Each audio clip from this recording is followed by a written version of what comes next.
Bonjour à tous et bienvenue sur MJM Live. Voici Claire, moi c'est Mathéo, nous sommes tous les deux étudiants en montage vidéo en première année. Et ensemble, à l'occasion des journées portes ouvertes de l'école, nous allons passer 2 heures ensemble en live. Donc au programme, nous avons des interviews, des showreels, les projets réalisés par nos talentueux élèves de l'école tout au long de l'année, des mini-reportages et des jeux. Nous aurons le plaisir d'accueillir la directrice de l'établissement, les conseillères, des artistes ayant collaboré avec l'école, les coordinateurs, des élèves et des anciens élèves de formation montage vidéo, design graphique, architecture d'intérieur, décoration d'intérieur et stylisme. Et ce n'est pas tout, on se retrouve également demain, donc samedi, pour 2 nouvelles émissions. La première de 10h à midi et la seconde de 14h à 16h. Alors installez-vous confortablement et profitez bien de ces 2 heures avec nous. Et pour l'ouverture de cette première émission, nous allons recevoir la directrice de l'école, Jennifer Martin.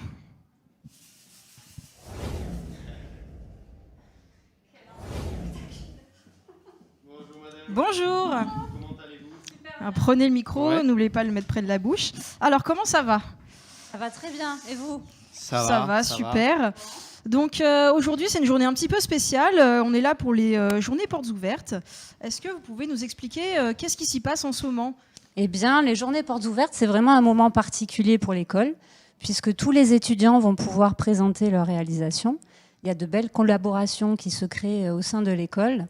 Là, par exemple, vous avez votre superbe plateau qui a été réalisé par la section de décoration d'intérieur.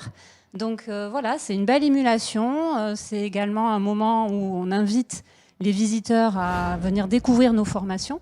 Donc voilà, ils peuvent échanger avec vous, avec les étudiants, avec les formateurs, avec l'ensemble de l'équipe. Donc nous sommes ravis d'accueillir voilà, tous les gens qui viennent découvrir l'école lors de ces 2 journées. Très bien. On vous a préparé quelques questions. Ok, Voilà, j'ai pas souhaité les avoir en avance pour garder la surprise, et donc la réponse je vous authentique. écoute. Donc on va commencer par donc un peu qui vous êtes. Comment Oui. est-ce que vous avez débuté votre carrière d'architecte ? D'accord. Et comment ça vous a conduit à par la suite devenir directrice de cette école ? Oui, alors c'était absolument pas prévu au départ. Effectivement, j'ai une formation d'architecte d'intérieur et donc j'ai exercé pendant plusieurs années en agence. Ensuite, j'ai été formatrice. J'ai été formatrice pour des établissements publics, privés, des BTS en design d'espace, études et réalisations d'agencement, donc dans plusieurs domaines, pour des formations également pour adultes. Et alors ça, j'ai été formatrice pendant plus de 12 ans et ça m'a amenée donc à venir à l'école, puisque je suis rentrée à l'école en tant que formatrice et coordinatrice. Et donc, voilà, depuis maintenant 4 ans, je suis à la direction de cette merveilleuse école. Il y a une superbe équipe, voilà, et puis nos formations sont suffisamment riches aussi pour découvrir des domaines nouveaux aussi pour moi, puisque bien entendu l'architecture d'intérieur, la décoration, c'était mon domaine, mais là maintenant, voilà, j'ai pu aussi développer les connaissances dans les autres domaines que nous proposons, le motion design, l'infographie, le design graphique, le montage vidéo, voilà. Donc c'est super enrichissant. Donc très belle école, très belle équipe, et voilà, je suis ravie d'être avec vous en tout cas. Bon, mais c'est super, c'est super. Et en tant que directrice, quels sont les principaux défis que vous rencontrez d'une manière générale dans l'école, dans l'enseignement des différentes formations ? Alors il y a beaucoup de suivi et d'accompagnement des étudiants. Donc forcément, l'ensemble de l'équipe, nous sommes à l'écoute des étudiants, de leurs difficultés. Et c'est tout un travail. Il y a beaucoup d'humains. Il y a plus de 400 élèves dans l'école. Donc ça fait partie aussi de la formation que de vous accompagner au mieux. Il y a également l'équipe de formateurs à coordonner. Il y a toute une collaboration qui se crée entre les différentes formations. Et puis, voilà, c'est aussi les programmes, les projets, puisque chaque année, on lance des projets, des partenariats différents, ce qui nous permet également d'avoir des projets en situation réelle. Par exemple, début juin, on va avoir un projet avec le Clutch, où on va investir le musée des abattoirs. Donc là, on est sur un projet extérieur. Voilà, donc c'est un travail aussi d'échange et de communication avec l'extérieur. Ouais. La particularité de l'école et la richesse de cette école, c'est aussi le lien que l'on a avec l'extérieur, avec les entreprises, Et au sein même de l'école, ce lien se fait. Donc pour les étudiants, pour vous, c'est plus facile après, il me semble, quand vous terminez vos études, d'avoir cet élan-là aussi de commencer dans la vie professionnelle parce que vous avez déjà eu cette rencontre dans l'école. Parce qu'il faut aussi souligner que nos coordinateurs à nous sont aussi professionnels dans la vraie vie. Exactement, donc, ça change tout. C'est ça, ça change exactement. Tout face à vous. Vous avez des professionnels en activité voilà, qui peuvent partager leur expérience, leur expertise. Donc c'est un plus, oui, pour vous. Très bien. Et pour vous, qu'est-ce que MJM a de plus par rapport aux autres écoles? Petite question un peu piège. Ouais, non, c'est pas piège, pas du tout. Je viens de le dire déjà un petit peu. Effectivement, je viens d'y répondre. Le plus, c'est vraiment le fait que nous sommes une école professionnalisante. Qu'au sein même de l'école, vous avez déjà ce lien qui se fait avec les entreprises. Il y a le job dating aussi qui est organisé en mai. Donc on fait venir les entreprises dans l'école et puis vous pouvez aller à leur rencontre. Mais également, vraiment, pour avoir travaillé dans plusieurs établissements aussi, je trouve que la particularité de cette école, on est à échelle humaine. Il me semble qu'il y a une bonne dynamique dans l'école et les étudiants s'y sentent bien. D'ailleurs, là, aujourd'hui, on a pas mal d'anciens étudiants qui viennent nous revoir. Donc, c'est que ça se passe plutôt bien pour eux et qu'ils ont envie de venir nous partager aussi leur expérience et ce sur quoi ils sont amenés à travailler à l'heure actuelle. Et donc ça, c'est très important pour moi. Quand je vois que les étudiants ont envie de venir nous retrouver et échanger et nous faire part de ce qu'ils sont amenés à faire maintenant professionnellement parlant, c'est très important. Donc je pense que le gros plus aussi, c'est le suivi des étudiants. Voilà, nous avons des conseillères en formation qui vous accompagnent aussi, puisque chaque étudiant a une conseillère en formation qui l'aide et qui l'accompagne dans sa recherche d'alternance ou des problématiques qu'ils peuvent avoir pendant l'année. Donc ça, c'est aussi le plus, il me semble. Ok, on nous indique qu'on va devoir qu'on a pris un peu plus que je parle trop, c'est ça? On vous indique que je parle trop? C'était très bien, vous avez dit l'essentiel et tout ce qu'il fallait. Voilà, c'est ça. Merci beaucoup d'avoir répondu à nos questions. Est-ce que vous voulez rester encore un petit peu pour notre prochain invité, oui, qui avec est grand plaisir. L'artiste intervenu cette année pour collaborer avec la classe de décoration d'intérieur.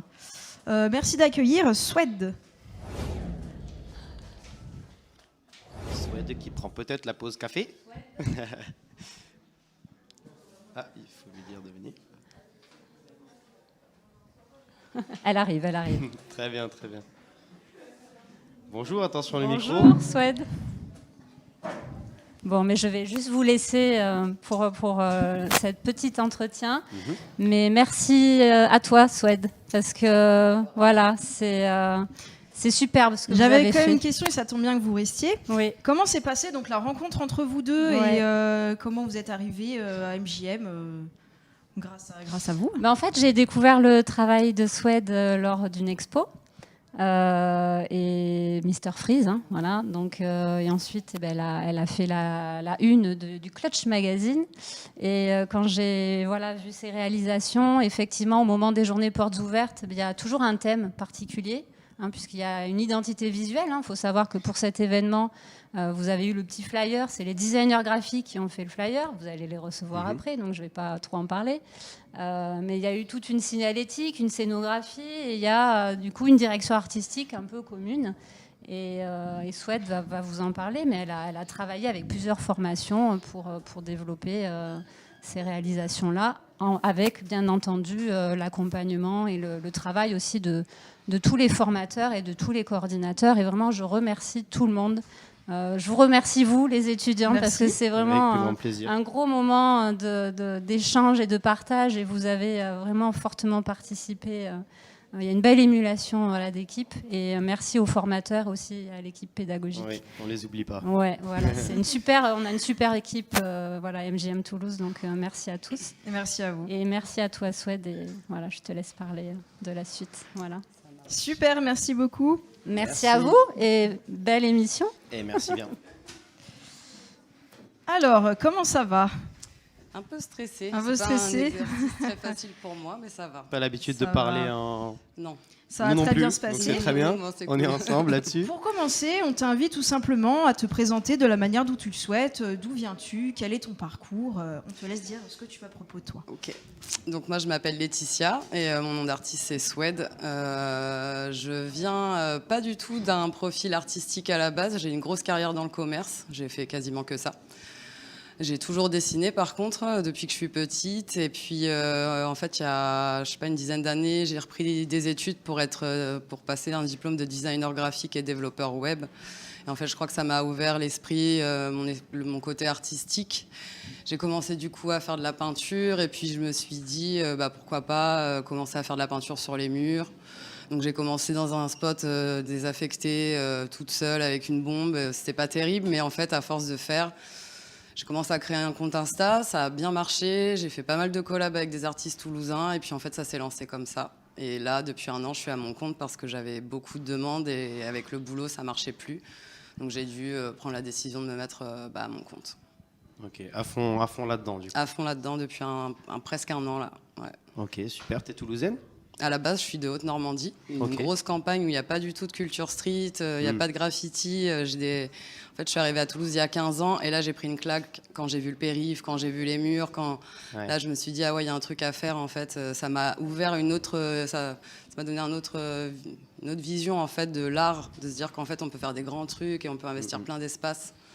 Et puis Toulouse, c'est pas mal pour ça, pour le street art, la Toulouse, culture il y a une hip-hop, bonne c'est pas scène, mal. ouais. Hein. Oui. Ouais, c'est sûr, Une c'est bonne pas mal. culture street, c'est très intéressant, ouais. Et alors du coup, comment tu as trouvé ton style et ton univers, puisque apparemment tu as mis de côté, ou en tout cas tu n'as pas tout de suite révélé en fait au grand jour tes envies artistiques et ton univers artistique. Comment tu l'as découvert? Comment tu t'es découvert en tant qu'artiste en fait? En fait, c'est vraiment quand j'ai repris les études et que j'ai fait ce diplôme de designer graphique, le fait d'être avec d'autres personnes, de découvrir de nouveaux univers, de découvrir des références artistiques que j'avais pas forcément parce que j'avais pas fait de parcours d'études dans l'art.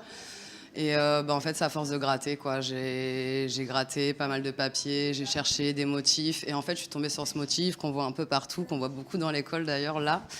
Et ça a été un peu une révélation. Donc c'est un peu mon motif signature. À chaque fois que les gens voient ça, ils savent que c'est moi.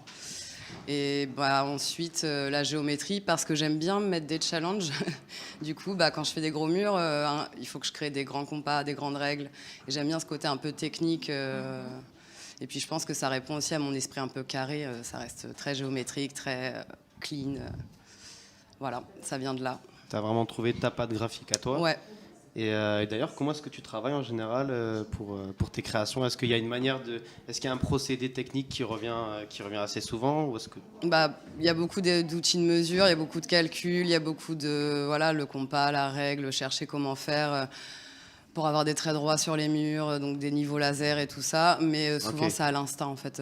Moi rarement je prépare des maquettes. Des fois je suis obligée pour des clients ou sur des chantiers parce qu'on veut un visuel avant. Ouais, mais généralement c'est toujours à l'impro quoi. C'est sur le moment, qu'est-ce que je vais faire? Tiens, je fais ça. Ok, c'est vraiment la main qui guide ton art, quoi. C'est ça. Ok, très bien, très bien. Et donc là, tu as collaboré donc avec les élèves de déco pour concevoir notamment ce plateau. Ouais. Raconte-nous un peu comment ça s'est passé, la collaboration avec eux. Qu'est-ce que tu leur as fait découvrir? En quoi est-ce qu'ils ont pu s'inspirer de toi? Et voilà, qu'est-ce que tu leur as transmis? On a eu plusieurs sessions. Déjà, on a fait pas mal de recherches papier. Du coup, donc en fait, eux, ils avaient comme consigne de respecter ma direction artistique, donc rester dans mon style avec des références que je leur avais données. Et donc, on a fait des recherches papier. Ensuite, on a fait des maquettages pour voir ce que ça pouvait donner. Franchement, tous les projets étaient vraiment cool. Mais après, techniquement, il y avait aussi ce truc de... on n'avait pas beaucoup de jours pour installer, donc on ne pouvait pas non plus se lancer dans des installations de dingue, même si ça aurait été vraiment chouette de pouvoir mettre en place. Il y avait des projets vraiment cool. Donc là, du coup, c'est moi qui ai proposé la maquette finalement. Et en fait, eux ont fait toute la réalisation. Donc, ils ont dû respecter des mesures, respecter aussi... ma façon de faire, parce que moi en fait je suis un peu maniaque, donc si ça dépasse faut retoucher. Donc je pense qu'ils ont réussi à développer en fait une rigueur de travail par le biais de mon travail, quoi, et aussi de réaliser un mobilier. Il y a eu cette technique de cintrage. Sur la maquette, ça marchait hyper bien, mais on s'est dit en réel, qu'est-ce que ça va donner? Et au final, ça marche hyper bien. Donc voilà. Et je pense qu'aussi, au-delà de la technique et des compétences que j'ai pu leur apporter, je pense qu'il y a aussi beaucoup de transmission, d'expérience personnelle, de prise de confiance en soi, de se lâcher, en fait. Je pense que ça a été un gros partage aussi humain, au-delà de la technique et des compétences. C'était la première fois que tu intervenais dans une école? Tout à fait, ouais. Tu vas continuer à le faire? J'aimerais bien. L'occasion. Ouais, je crois que ça m'a créé un... J'aimerais bien continuer à transmettre, en fait. Ça me plaît vraiment. C'est super. Et est-ce que toi, tu as réalisé un projet dont tu es vraiment particulièrement fier, une commande? Quelle commande tu as vraiment été fier de réaliser pour un client, par exemple? Je crois que je les ai tous aimés, en fait. Il n'y en a même pas une qui se démarquerait un peu plus des autres En fait, j'ai eu une commande pour une personne en particulier. En fait, c'était une dame que j'ai rencontrée sur un festival qui a aimé mon travail et qui m'a fait. D'ailleurs, on la voit juste derrière, là, ça tombe pile poil. Et en fait, c'était pas forcément la plus gigantesque ou quoi, mais encore une fois, le côté rencontre, partage, c'était drôle. Elle avait le même prénom que moi, on était du même signe astrologique, ça a créé des liens et on se voit encore. Enfin, on prend plaisir aussi à discuter et tout, donc. Ça, c'était un vraiment chouette projet, quoi, parce que du coup, je suis restée 2 jours chez elle, donc il y a eu ce partage d'intimité et tout, c'était vraiment cool.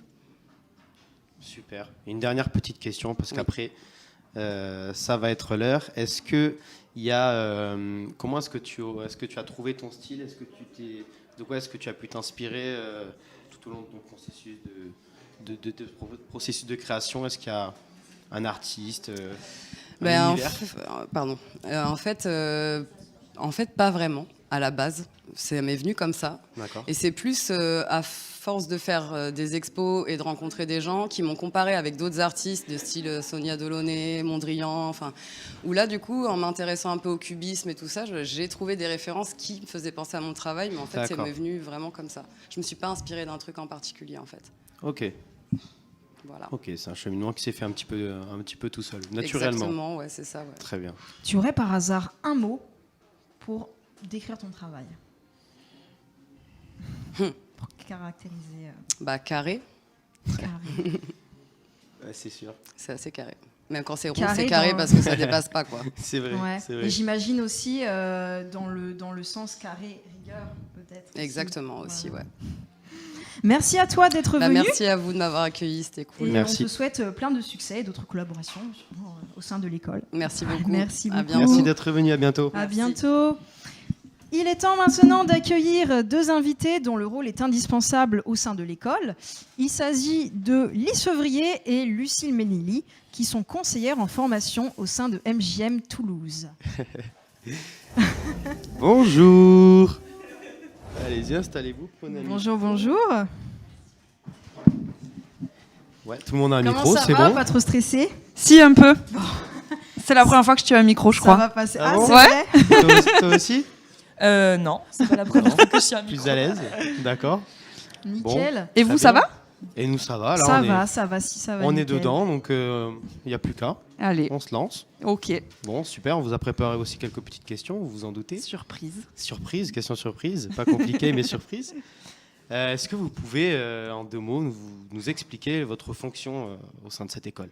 Oui. Votre poste. Allez, je commence. Allez, ça marche. Du coup, moi, je suis conseillère en formation. L'idée, c'est que, vous le savez, vous, en tout cas, on vous reçoit, en fait, au moment des rendez-vous d'admission pour vous expliquer un petit peu la formation, voir un petit peu votre profil, votre parcours professionnel. On vous dit si vous êtes admis ou pas. Et par la suite, on s'occupe de tout l'administratif et également de vos placements en entreprise si vous le souhaitez, donc que ce soit un stage ou en alternance. On va vous aider à trouver de l'alternance, mais là, du coup, il y a Lise qui prend le relais sur cette partie. Alors par D'accord. contre, techniquement, je ne sais pas si le micro est bien branché. C'est normal, il est sans fil. Il n'y a pas de Ok. souci, on a fait les tests avant. Tout le monde vous entend. Super, merci.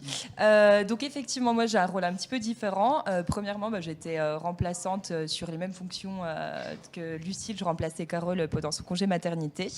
Et à présent, je vais sur un poste de chargée relations école-entreprise où je vais vraiment accompagner les étudiants qui sont déjà admis dans la formation pour effectivement les accompagner à l'insertion professionnelle. Que ce soit à travers l'alternance, à travers des stages ou même des jobs étudiants pour vraiment qu'ils appréhendent leur cœur métier, les codes du travail pour leur future employabilité. Donc toi, c'est vraiment plus spécifiquement donc le lien entre les élèves et les entreprises, c'est ça ? Exactement. Ok, super. Donc, Est-ce que vous voulez... Pardon, excuse-moi, je me suis dit que tu avais un petit trou. Il y a trop de questions, il faut que j'en choisisse. Bon, les mais tu plus sais quoi, intéressantes. j'y vais et tu poseras la Non, prochaine. moi je voulais savoir quelles qualités sont requises selon vous pour être des bonnes conseillères efficaces pour les étudiants. Très bonne question.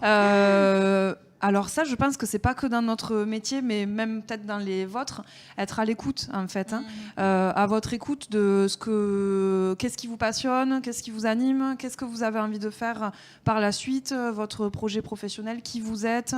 Et ça, je pense que c'est valable dans tous les boulots où il y a de l'échange en fait avec l'humain, et puis s'adapter à vos profils aussi, donc l'adaptabilité. Et je sais pas si tu as envie de rajouter quelque chose. Pour ma part, vraiment sur l'accompagnement et la recherche notamment d'alternance ou de job ou autre, c'est vraiment vous sortir de votre zone de confort, parce que souvent vous êtes cantonné à un rôle un peu scolaire, étudiant, et c'est vraiment de vous confronter à vos futurs employeurs, être dans une démarche et dans une posture professionnelle. Donc c'est vraiment la recherche...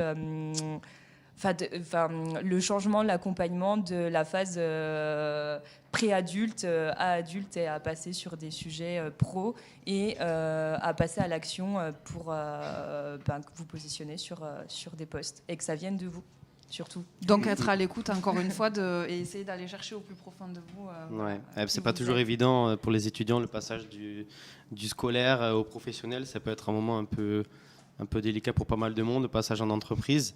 Donc, c'est vrai. De vous avoir parmi nous, c'est quand même sympa de se gentil. sentir épaulé, là, bien sûr. C'est gentil. Bien sûr. Après, l'école le permet aussi avec les projets quand même, parce que vous êtes quand même mis, on le voit, vous êtes quand même mis en situation. Ouais. Donc en fait, l'école le permet. Donc je pense que le passage il se fait assez doucement tout au long des études, mais on le voit au moment où vous venez pour les entretiens d'admission, vous êtes vraiment totalement différent du moment où vous sortez de l'école. Voilà, déjà au courant de la première année, on voit des grosses évolutions chez vous. Donc et après, ça fait que changer jusqu'à l'obtention du diplôme. Et l'après, on a encore plein d'étudiants qui viennent nous voir. Et voilà, on sent du changement chez vous. Donc Et puis si on a une question, nous également, pour avoir un peu le retour côté étudiant, comment vous nous percevez vous, de votre côté?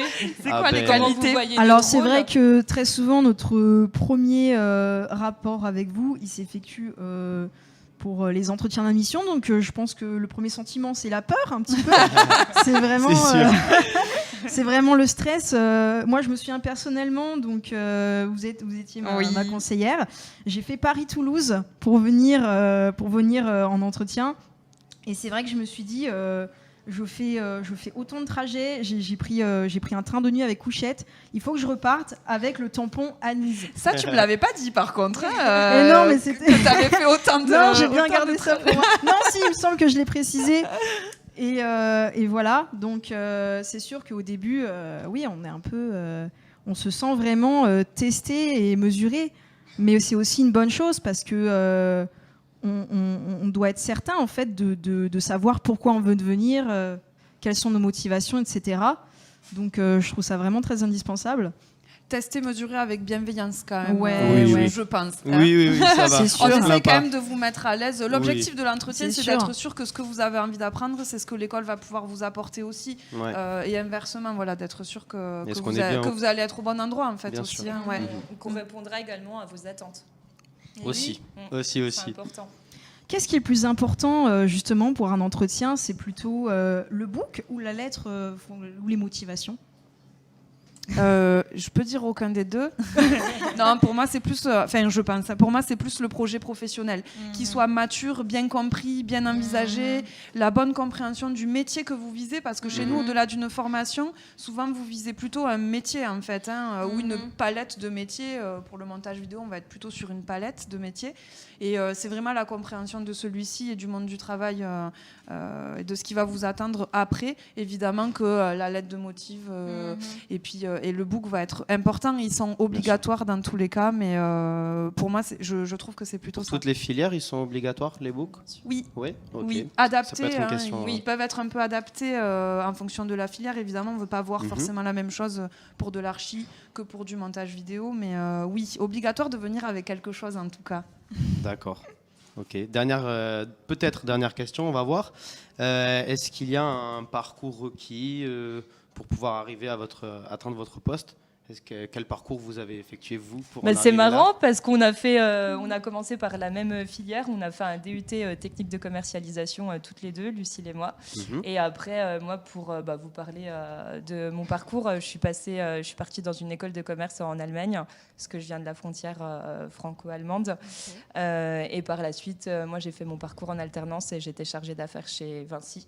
Et ensuite, je suis passée dans un cabinet de recrutement en tant que conseillère en recrutement. Ok. Et moi, je suis plutôt un bébé MJM, du coup. J'ai commencé en fait sur le campus de Strasbourg, parce qu'à l'époque, j'habitais là-bas. J'étais à l'accueil. Donc, j'ai aussi une formation commerciale comme Lise, pardon. J'étais à l'accueil, et puis le poste de conseillère, je le trouvais plutôt intéressant. Voilà, donc ensuite, je suis passée conseillère à Strasbourg, et puis à Toulouse, parce que plus pour des raisons personnelles. Voilà, en fait, il n'y a pas de parcours type, parce que du coup, je commence à connaître pas mal de conseillers, et on a tous des parcours hyper différents. Ce qui va être vraiment important, c'est une belle aisance relationnelle et puis à l'aise avec, avec les autres et avec l'administratif aussi, parce qu'on fait pas mal, beaucoup de dossiers, beaucoup de choses à gérer. Mais voilà, l'idée, c'est aussi de savoir bosser en équipe. Vous allez discuter avec les autres collègues, et vous le voyez, je pense, au quotidien, on travaille énormément ensemble. Voilà, on dépend tous un peu les uns des autres. Donc, voilà. Il faut vraiment aimer le relationnel, parce que c'est vraiment ce que vous faites c'est un toute la journée. Qui demande beaucoup de polyvalence et de qualités différentes, que ce soit commercial, relationnel, d'écoute. Même des fois, on peut dire même qu'il vaut au-delà de nos capacités, même au-delà du pédagogique et du psychologique, sur de l'accompagnement étudiant, et également administrative pour toutes les démarches en alternance ou stage. D'accord, super. Quelque chose à rajouter? On espère que MJM vous plaît beaucoup. Nous aussi. On restera encore longtemps. Nous, on y est bien. On est là encore, on a encore 1 an et demi là, avec vous. On est ravis. Voilà. Et je pense que ça va être bon pour nous. On vous remercie grandement d'être venus. Merci beaucoup d'être venus sur le plateau. Bonne continuation. Hop, les micros, tu peux le poser. Ouais, ok.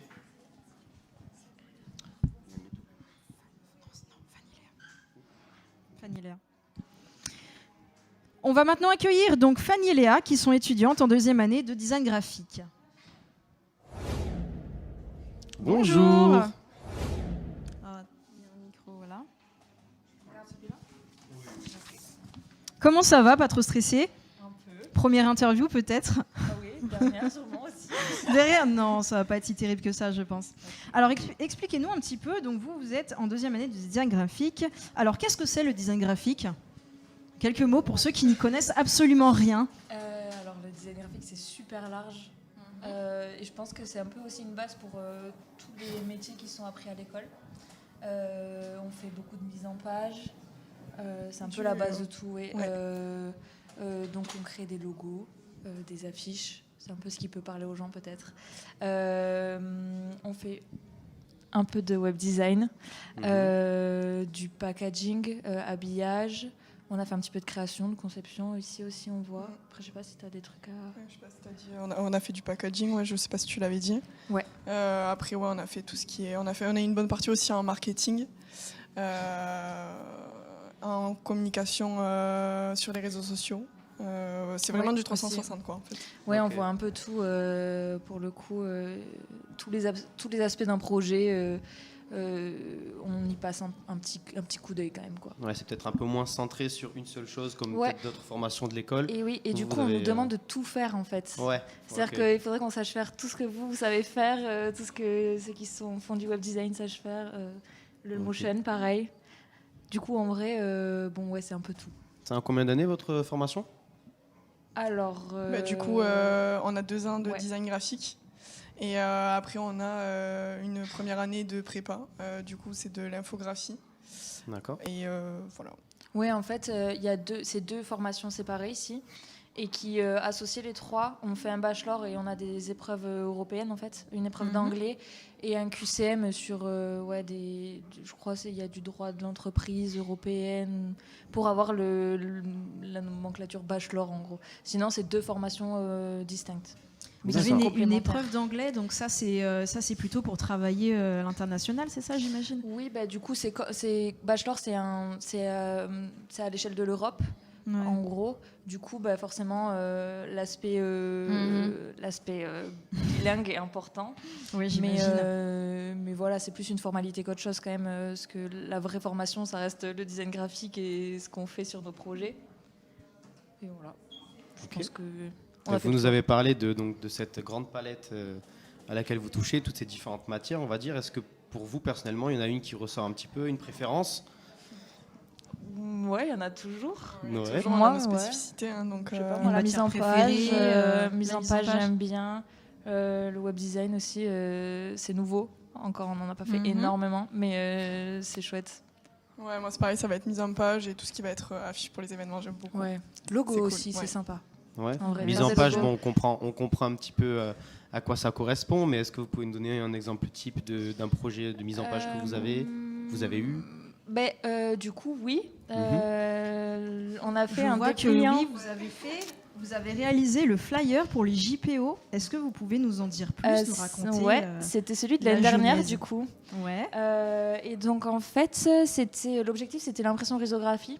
Donc, vous voyez la superposition des encres qu'il y a sur le on voit un petit peu en transparence, oui, comment c'est fait, ça? Et en fait, c'est une impression qui se fait par couche de couleurs. Okay. Du coup, l'enjeu, c'était un peu de jouer avec ça. Et avec les infos que, du coup, on nous a données sur l'école et tout ça. Et donc, on était tous un peu en compétition dans la classe. Et voilà, du coup, il y en a un qui a été sélectionné pour être imprimé. Et donc, c'était très chouette à faire. C'était super intéressant. Pour le coup, là, on a vraiment fait un projet jusqu'au bout, jusqu'à l'impression. On a fait le façonnage aussi, donc découpage, plié et tout. Donc c'est trop chouette. Puis après, il est resté super longtemps dans l'école, donc tous les matins quand on arrive, on était là. Encore d'ailleurs. Ça, c'est le super beau, c'est vraiment beau. Du coup, franchement, ça c'était chouette. À quel point est-ce qu'on vous a plutôt donné carte blanche ou plutôt une liste de directives à suivre pour faire un beau flyer? Comment ça s'est passé un petit peu? Il y avait un peu des deux. Ouais. Il y a des contraintes. Les couleurs, on les a pas choisies, on avait tous les mêmes. Ok. Et le format du dépliant aussi. Et le contenu, c'était donné, il fallait qu'on fasse tout rentrer. Et par contre, à partir de là, avec ces contraintes-là, on faisait ce qu'on voulait. Ouais, donc j'imagine il fallait forcément qu'il y ait le logo MJM au moins. Oui. Mais par contre, oui, voilà, c'est ça, c'est la typo, j'imagine, les illustrations à l'intérieur. Vous avez eu... Ouais, tout ça c'était plutôt libre. Après, on était libre sur les typos et sur la composition, du coup la mise en page du dépliant. Mais ce qui était bien, c'est quand même la contrainte technique finalement qu'il y avait du type d'impression et des contenus qui fait partie de la réalité. Dans la vie, on n'est pas toujours libre sur ce qu'on fait et il y a souvent des normes. Donc c'était aussi l'avantage qu'il y avait sur ce dépliant du coup à faire pour l'école. Et je vois aussi, il y a un autre projet, j'ai vu, il y avait marqué Rocamadour. Ouais, c'était un logo. On a travaillé sur les cités médiévales en début d'année, là. Et donc, pareil, on avait des contraintes et on devait faire une refonte de l'identité de chaque ville qui nous était attribuée. Okay. Donc, Rocamadour, du coup, là, c'était le mien. Donc là, du coup, j'ai créé une grille typographique en me basant sur les grilles des vitraux. Parce que c'est une ville de pèlerinage, Rocamadour. D'accord. Voilà. Et donc, à partir de là, j'ai créé des lettres, l'alphabet, en fait. T'as vraiment dû user d'imagination pour faire quelque chose qui se démarque. Vraiment beaucoup de temps. Mais j'en suis contente. Ça se voit, c'est vraiment chouette. Ok. Est-ce que, d'une manière générale, pour vos réalisations, vous avez chacune d'entre vous des références, des artistes que vous aimez ou des designers? Ou est-ce que ça se fait un peu plus au talent, on va dire? Talent, c'est compliqué de parler de talent. On a beaucoup quand même de sources d'inspiration. Après, au niveau des artistes, c'est tellement large. Prendre un exemple sur un artiste en particulier, c'est compliqué. Puis bon, on est encore en études, donc on Ouais, est vous novices, êtes c'est au dur stade d'avoir de des l'exploration, réactions. vous cherchez votre C'est de style, l'exploration. etc. Ouais, Mais est-ce que ouais. vous avez une petite idée de la préformation ou est-ce que sur quel type de poste vous aimeriez être, peut-être dans quelle entreprise, je sais pas, un job rêvé, vous avez une petite idée? Ouais, moi, je kifferais bosser après pour les lieux culturels de type théâtre et compagnie, ou pour les événements sportifs. Plutôt J'aime faire beaucoup, donc les flyers, des logos non, pour, tout ce qui est... Enfin, oui, aussi, parce que ça fait partie de notre boulot, mais après, voilà, tout ce qui est plutôt l'esprit culturel, ça va être surtout pour la mise en page. Ouais. Et après, pour le côté sportif, ça va être les affiches et compagnie. Ok. Ok. Et toi, Fanny, une idée? J'ai plein d'idées et à la fois pas du tout. En fait, c'est un peu compliqué de se projeter. On est toutes les deux en alternance, donc quand même, on a un peu conscience de ce qu'est la réalité du travail aussi, et qu'on va pas tout le temps faire des trucs qui vont nous plaire à 100%. Mais sur du long terme, forcément, peut-être être en freelance, ce serait un confort. C'est sûr. Ça laisse une liberté sur le choix des projets qu'on veut faire. Pas à 100% non plus, parce que évidemment, tout le monde va pas faire appel à moi et tout. Mais ouais, et j'aimerais bien faire un peu de code, de développement, tout petit peu, des toutes petites bases. Et en fait, j'ai l'impression que ça m'a un peu fait kiffer. Et mon frère est développeur, donc peut-être... C'est Peut-être nickel, que ça, le frère un peu va avec t'initier un ça. peu plus en profondeur Ouais. là-dedans. Bah quoi. ouais, franchement, j'aimerais bien par Ça curiosité. pourrait, Juste ça, déjà, j'aimerais C'est une bien. très bonne idée, ça, d'être polyvalente. Ouais. Surtout que... Ouais, c'est Ouais, toujours j'aimerais un bien. arc une corde de plus à notre Ouais, arc. c'est ça. plutôt, C'est ça. Et c'est puis tout se vraiment rejoint bien, un ouais. petit peu au final, donc... Ouais, donc tout ça est peut lié être bien. finalement, hein, donc oui. Oui, Ouais. oui, carrément. Ok. Comment ça se passe en entreprise pour vous? Est-ce que ça vous plaît déjà? Ouais, ça nous plaît. Heureusement, sinon on serait pas en deuxième c'est année, sûr. je pense, de Ça se Bachelor. passe pas toujours bien. Ouais, c'est ça cool, dépend. c'est cool. Ouais, ça arrive. Du coup, pour le coup, on a eu deux parcours bien différents. Moi, j'ai été l'année dernière déjà en alternance en première année. J'avais commencé avec une petite entreprise qui montait en fait ses cours de maths en ligne. Et cette année, grosse opportunité, je suis à la mairie de Toulouse. Donc c'est cool. Bravo. Merci. Ouais, c'est cool, c'est cool. Petite star. Et toi? Moi, du coup, j'ai fini tant bien que mal par trouver une alternance. Après main Compliqué. refus, Sur Toulouse? vraiment. Non, je Non. suis à Albi. Ok. Mais le format d'alternance de l'école, du coup, permet que je puisse aller à Albi sans me payer un deuxième loyer. Parce que là, ça aurait pas été possible du tout. C'est sûr. Je suis dans un studio graphique, en fait, à Albi, qui fait de tout, du coup. Et c'est aussi une imprimerie. Donc ça, c'est chouette. Je vois D'accord. cet aspect-là Ouais. de mes projets jusqu'à l'impression pour certains. Et ça, c'est super cool. J'aime beaucoup, j'apprends plein de trucs. Je commence à conseiller les clients sur le papier qu'ils peuvent choisir, la reliure et tout. Ça, c'est Ah, trop nickel. chouette. Bientôt une vraie experte. On verra. Mais franchement, c'est trop bien. J'aime bien. Puis je suis tombée sur un truc cool, donc c'est bien. Bon, super. Si vous voulez bien, on va terminer avec un petit jeu. Alors, Allez, on y va. C'est un quoi jeu la ref? qu'on a... C'est un jeu qu'on a créé spécialement pour vous. Trop sympa. Est-ce que vous y connaissez en logo? Ouais, un petit peu quand même, ça Un fait petit partie de Design, notre design taf. graphique. Ouais, un peu, On l'a ouais. fait pour vous celui-là. Ouais. Le principe, il est super simple. On vous a sélectionné 20 logos que vous devez donc tout simplement reconnaître le plus rapidement possible. Donc vous êtes en 1 contre 1. Ils ne sont pas super difficiles. Mais s'il y a des écritures, évidemment, on les a masquées. Le jeu, il va se dérouler en 2 manches. On a donc 10 logos récents et 10 anciens logos dont il va falloir reconnaître donc la marque actuelle. Ok. On n'est pas si vieux que ça après. Hein, Le tout en moins de 5 minutes. C'est parti. Est-ce qu'on peut afficher le jeu? Ça s'affiche où? Alors c'est parti pour le premier logo. Donc, Si je l'ai, on a différentes étapes, je crois. du plus flou au moins flou. Est-ce que vous avez une petite idée? C'est pas Yves Rocher ou un truc comme ça? Ouais, j'aurais dit pareil. Ouais, c'est ça. Bien joué. Premier point pour Fanny. Nickel, premier point pour Fanny. On peut passer Toi, au tu m'as deuxième devancé. logo. Celui-là est vraiment, peut-être un peu plus compliqué. Est-ce qu'on voit bien à la caméra? Je sais pas, peut-être que je cache un petit peu. Ouais, c'est bon. Alors on a un indice, un animal. Ouais, on s'en doute un peu. Ah, mais voilà, ok, ouais. mais je l'ai Un pas. animal noir et blanc. Ouais, non, mais j'ai. Ouais, mais, t'as pas le nom. Mais non. Ah si, c'est le truc WWF là. Oui, bravo. Ouais, c'est Est-ce qu'on vrai. peut l'afficher? Ça fait un Ah, point partout. purée. On va Je passer au vais- troisième Elle logo. remonte. Oh, c'est dur quand même avec le flou et tout là. Bon, là, il est juste noir. Il n'y a pas de blanc dans le logo. Il y a un manque de C'est référence plutôt une flagrant. marque de. C'est une marque de chaussures, il me semble. Footlocker peut-être, je sais pas. Et non, Non. un arbre. Ça vous dit quelque chose? Un quoi? Un arbre. Pour une marque de chaussures. C'est Ah, pas- ça fait Timberland. pas que chaussures. Timberland, Oui. bravo. Wow. Est-ce qu'on peut l'afficher? Oh, waouh. Merci. Putain, t'es trop forte. Ouais, compliqué. 2 points pour Léna. Ah, Red c'est Bull. Un peu plus simple. Ouais, nickel. Ça allait vite. Le prochain, Ah oui, c'est Domination. c'est pas le drapeau de la France. Ouais, non, non.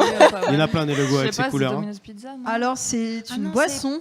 Ah, c'est Pepsi. Ouais, Ah. nickel. C'est oui, parce que c'est le. On en est à combien On a 3, 4. Ça, c'est c'est la fila, ouais. Parfait. Ça y est, je joue ma vie. Trop forte.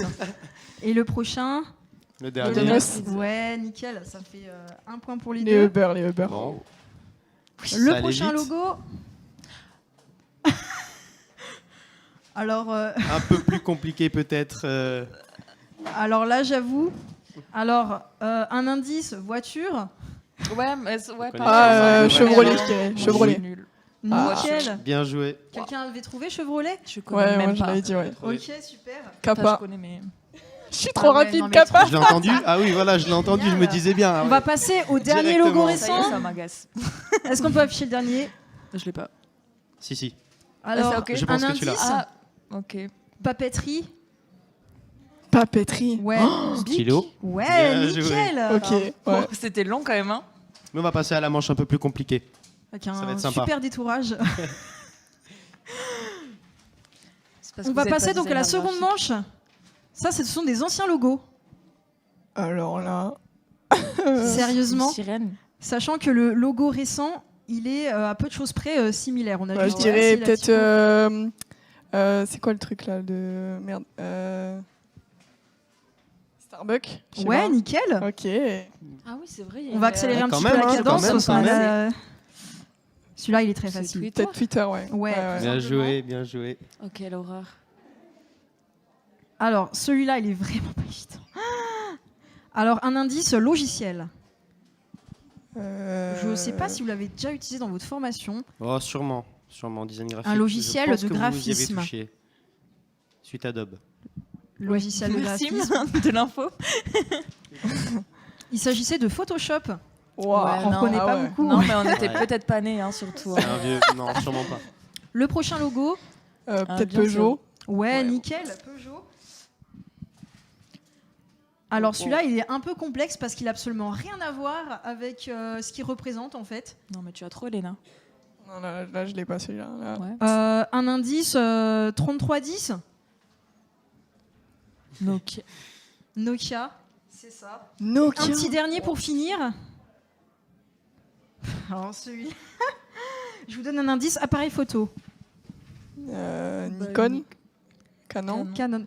Ah. Je sais plus si c'est les appareils photo aussi. Ah, Canon. c'est Canon. Ou ouais. si c'est Nikon, Ok. plutôt les appareils photo. Bref, C'est les deux. mais merci à vous d'avoir participé au jeu. Bah, de rien, avec Et plaisir. merci plaisir. d'avoir accepté de venir sur le plateau. On Avec vous grand souhaite, plaisir, vraiment, c'était génial. Une bonne continuation on dans vous vos souhaite une bonne études. continuation Merci et plein de beaucoup. succès pour la suite. Merci beaucoup. Merci.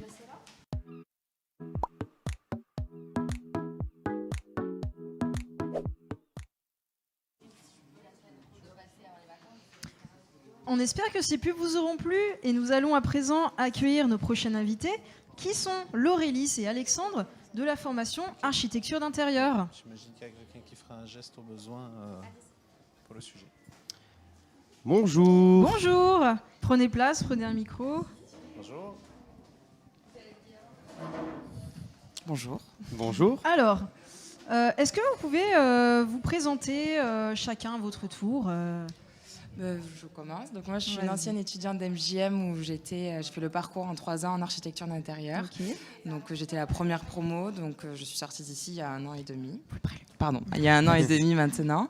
Et je travaille en agence d'architecture d'intérieur aujourd'hui avec le monsieur qui est juste à ma gauche. Le monsieur.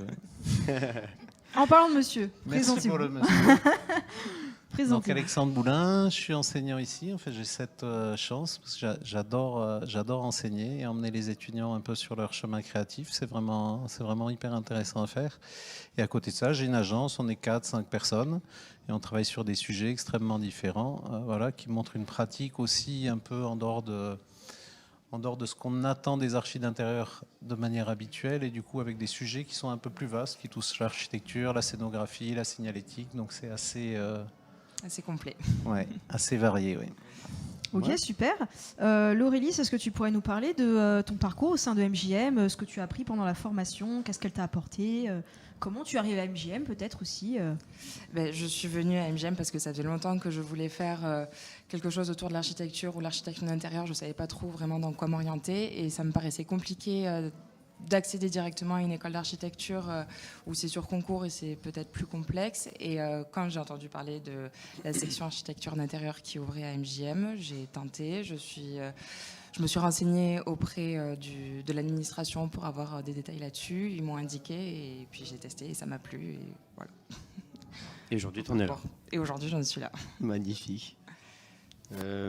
Tu as des projets à nous montrer? Bon, Oui, apparemment. que j'ai transmis. J'ai Oui. transmis plusieurs projets, je sais pas. Ouais, on va C'est regarder derrière ça. nous. Tu vas pouvoir nous en parler. Ok, donc ça c'est mon projet de diplôme que j'ai réalisé en 3e année où il s'agissait d'une fondation artistique avec différents pavillons, 3 pavillons avec des thématiques différentes. Il y en avait un, donc là celui qu'on voit c'était autour d'un pavillon poésie. Il y en avait un autre autour du pavillon peinture et un autre qui était le pavillon sculpture, le tout dans des bois. Et en fait, à chaque fois, il y avait toujours quelque chose en lien avec le paysage et l'environnement autour pour ce projet-là. Ça, c'était une vraie commande, ça? Ou c'était Non, juste une mise non, en non. situation Non, en fait, pour le projet de diplôme, en tous les cas, nous, dans notre année, dans notre cas, on avait un choix, un thème libre, en fait, sujet libre qu'on pouvait choisir. Et j'ai toujours bien aimé tout ce qui était artistique. Avant ça, j'avais fait une licence en art et donc je voulais relier un peu les différents parcours, donc art et architecture d'intérieur que j'ai pu faire. Et c'est en ça que s'est fait mon projet de diplôme. Il y a quelque chose, je fais juste une mini-intervention, mais intéressante sur la 3e année par rapport au diplôme, c'est-à-dire qu'on laisse le choix libre du choix du sujet, exprès pour laisser à l'étudiant nous offrir ce qu'il a de meilleur, c'est-à-dire son regard et l'aider à le développer. Et donc c'est intéressant pour nous parce que justement, on a beaucoup de sujets très différents et avec des personnalités différentes qui se développent créativement. D'accord. Vous pouvez nous en dire un peu là sur ce qu'on voit à l'image? Alors, j'aimerais bien, mais ce n'est pas... Alors, c'est un sujet qui est au début de la 3e année et qui est fait pour libérer la créativité des étudiants, une fois de plus, par rapport à des mots qui sont prononcés, tirés au sort, dans lequel, par exemple, là, c'était fourré de boulot et spiritualité. Et à travers ça, on leur demande de créer vraiment quelque chose de très personnel dans lequel ils ont la notion du bonheur et d'espace qui est approché. Donc ces éléments, ils sont donnés au premier trimestre effectivement pour donner des clés et pour comprendre que finalement avec peu de choses, on peut développer tout un monde autour de soi. Et voilà, on essaie d'accompagner les étudiants de cette manière-là parce que, encore une fois, ce qu'ils ont de mieux à offrir, c'est le regard et le développement de ce regard-là.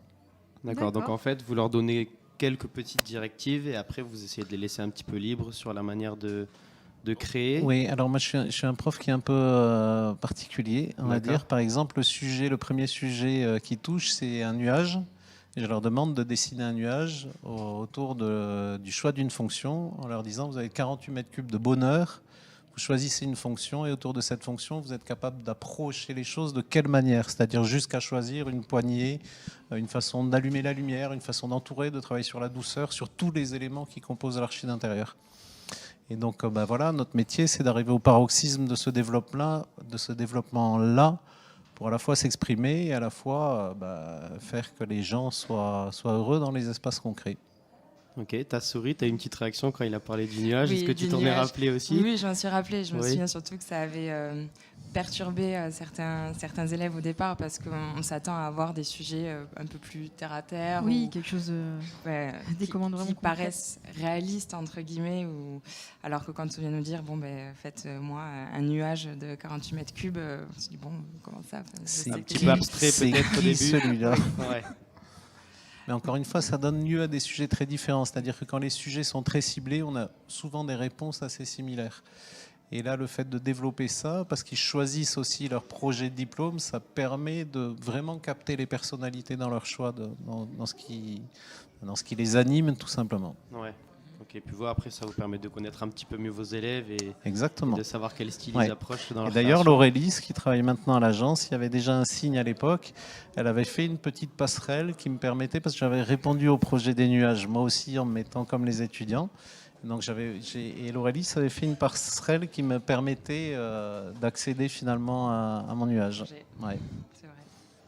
Alors comment ça se passe étape par étape pour ceux qui n'y connaissent absolument rien comme nous en architecture, donc la création d'un projet comme ceux qu'on voit à l'écran, quelles sont les différentes étapes entre la réflexion et puis la concrétisation? Vas-y Laurélis, bonne chance. Merci. Non, mais déjà, il y a une première étape généralement de recherche, de référence, des fois pour s'inspirer ou pour trouver la thématique un peu sur laquelle on veut se diriger et le point fort qu'on veut faire ressortir du projet. Et après ça, il y a toute une phase d'esquisse, de dessin, de recherche, de maquette, que ce soit en 3D, en papier ou avec n'importe quel autre matériau, pour essayer de comprendre peut-être la volumétrie et encore une fois, essayer de faire ressortir le point fort qui peut être présent dans le projet, trouver une stratégie de plan, qui, je crois, est une des thématiques.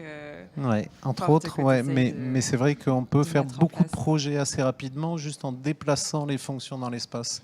Et à travers ça, c'est intéressant d'avoir une expérimentation très forte des étudiants, parce qu'ils sont là pour découvrir un panel le plus vaste possible dans lequel ils puissent aller piocher des choses en suivant. Et donc c'est vrai que cette stratégie du plan, j'y tiens, mais c'est comme une cartographie, hein, je donne souvent cet exemple, qui est de dire quand on était au collège et qu'on faisait des cartes avec des couleurs qui matérialisaient des zones, etc. Mais finalement, ça fait partie de notre langage de départ pour définir finalement une cartographie et un paysage intérieur. D'accord. Et après, au fur et à mesure on va dire, du processus de création, je suppose que la base, ça fait un petit peu entonnoir, on va dire. Vous démarrez avec des recherches, après vous approfondissez un petit peu ce qui vous plaît le plus. Bien sûr, après on peaufine et on se dirige vers quelque chose de plus en plus précis, de plus en plus détaillé, de plus en plus dessiné, que ce soit aussi sur les recherches de couleurs, de matériaux, tout ça se peaufine petit à petit, une fois que le dessin est plus ou moins abouti, même si on a l'impression qu'il n'est jamais totalement puis, des fois. non, hein. Et il y a le passage aussi à la 3D, hein, avant le passage à la réalité, qui est aussi un instrument très intéressant, qui nous permet de montrer des choses et de les éprouver un petit peu physiquement, avec aujourd'hui des moteurs 3D qui en temps réel nous permettent de faire évoluer les projets rapidement, de les communiquer, de les tester, et y compris d'éprouver en quoi le plan coupe, façade marche bien. Et cette notion, elle est intéressante parce qu'aujourd'hui, on a la notion du déplacement, et une image qui est figée, elle a le défaut de dire j'aime pas, alors que quand on peut exprimer les séquences d'un projet, c'est-à-dire ce qui compose vraiment l'espace et comment on va le vivre, ben la donne change. Et les outils sur lesquels on travaille le permettent. Et est-ce que vous, quand vous étiez, je sais pas quel parcours vous avez suivi, ça fait un bail. Hein. Vous n'aviez peut-être pas toutes ces techniques-là à disposition. Pas du tout. Non ? Pas du tout, mais on avait des choses qu'on essaie de communiquer encore aux étudiants, qui sont par exemple un livre comme Jean Cousin, L'espace vivant, qui permet de déterminer ce qui est statique et dynamique dans l'espace, de travailler avec des exemples de l'éloge de l'ombre ou des séquences architecturales japonaises qui permettent de découvrir à la fois l'intimité, le paysage et créer. Donc c'est des notions qui sont assez similaires, mais aujourd'hui on a une capacité à tester, mais finalement beaucoup plus de choses qu'on ne testait avant. Oui. Et donc c'est assez riche parce qu'au lieu de faire un projet, on en fait beaucoup. Et ce beaucoup, logiquement, il nous sert à développer à chaque fois des stratégies très spécifiques, mais qui peuvent servir d'autres projets aussi. Vous avez plus de matière sous la main au final. On a plus de possibilités et de rapidité à montrer des choses différentes et à les tester en fait. D'accord. Donc c'est une facilité avec l'outil effectivement de pouvoir tester tout ça. Hein, et il y a beaucoup à tester. Il y a beaucoup à tester. Et Laurélis, moi j'aimerais savoir, pendant ton cursus à MJM, est-ce que tu te souviens d'un projet qui t'a marqué, que tu as particulièrement aimé réaliser, et qui te ressemblait particulièrement à ce moment-là? Déjà, il n'y en a aucun qui m'a déplu. Tant mieux. Très bon point déjà. Mais après, particulièrement déjà le sujet de diplôme, parce que ça rejoignait des thématiques qui me plaisaient. Mais parmi ceux qui m'ont été proposés, celui que j'ai vraiment le plus apprécié, c'était la dent creuse. C'est, pour ceux qui ne savent pas ce que c'est une parcelle en ville généralement, une parcelle vierge entre deux immeubles ou deux maisons, donc généralement assez étroite aussi, si je ne dis pas trop de bêtises. Non, c'est exactement ça. Et donc c'est des espaces qui sont un peu compliqués à aménager, qui peuvent être un peu atypiques, et j'aimais bien ce challenge-là de faire un espace un peu particulier où le but est de venir faire entrer de la lumière, et c'est assez complexe à travailler là-dessus, et j'aimais bien un peu ce challenge-là. C'est le côté défi. Ouais, peut-être un peu. Ouais, c'est sûr. Donc j'imagine que en plus vous avez une partie où vous devez dans votre travail en fait prendre constamment en compte l'environnement extérieur. Toujours. Et comment l'optimiser au maximum. Toujours. La part, au début des recherches aussi, le travail autour du contexte est très important, parce que ça peut déterminer la lumière, le type d'architecture, puis plein d'autres choses qui ne me viennent pas là tout de suite. C'est très complet en fait. Le contexte est hyper important à prendre en compte. Ouais, puis la sensibilité du regard de chacun. C'est-à-dire que Laurélis, sur ce projet, elle avait fait quelque chose d'assez remarquable. Elle avait compris que sur ce lieu, il y avait une capacité à travailler la lumière qui était la complexité de cet usage-là. Et en fait, quand on a les bonnes optiques, les bonnes compréhensions de départ, on peut développer des projets vraiment intéressants. Et il était très bien, ce projet. Je te remercie.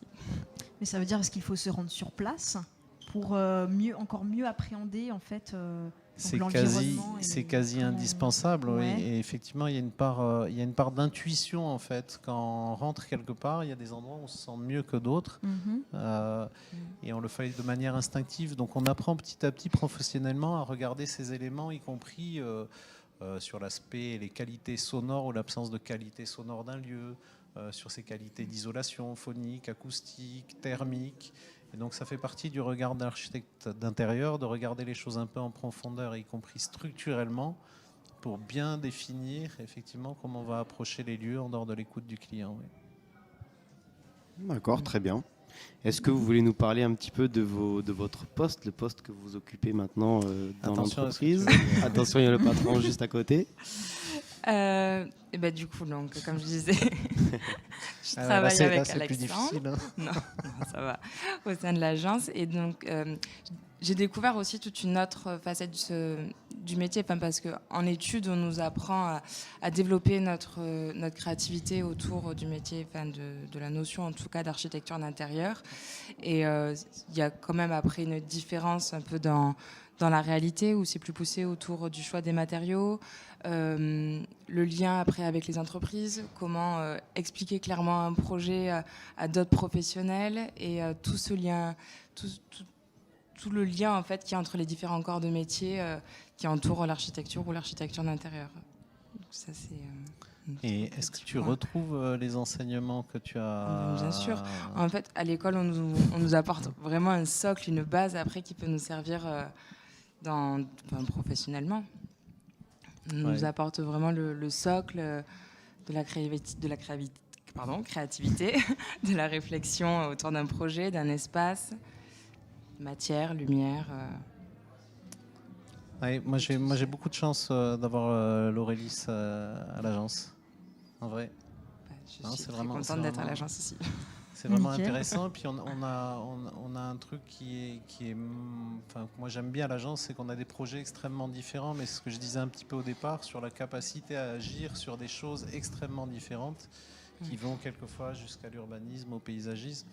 Et on arrive à tisser, y compris avec des architectes ou d'autres professions, des éléments qui nous emmènent à travailler. Par exemple, on a un projet d'atelier mécanique pour une boîte de travaux publics, de TP. D'accord. A priori, les archis d'intérieur ne vont pas forcément sur ce genre de projet. Et petit à petit, en rencontrant les gens, en fait, on arrive à travailler sur des logistiques, sur des choses assez différentes. Et on est souvent, je dis ça parce que j'y crois vraiment, on est souvent meilleur sur des projets sur lesquels on n'a jamais travaillé, parce qu'il y a une forme de liberté qui se crée et c'est ça qu'il faut arriver à cultiver. Merci beaucoup. D'accord, Merci super. d'être venu Avec sur ce plaisir. plateau. Et plein de courage et de succès pour la suite. Merci.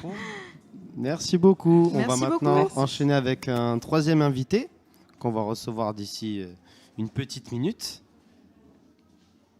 Il s'agit de David Moussu, coordinateur de la formation 3D.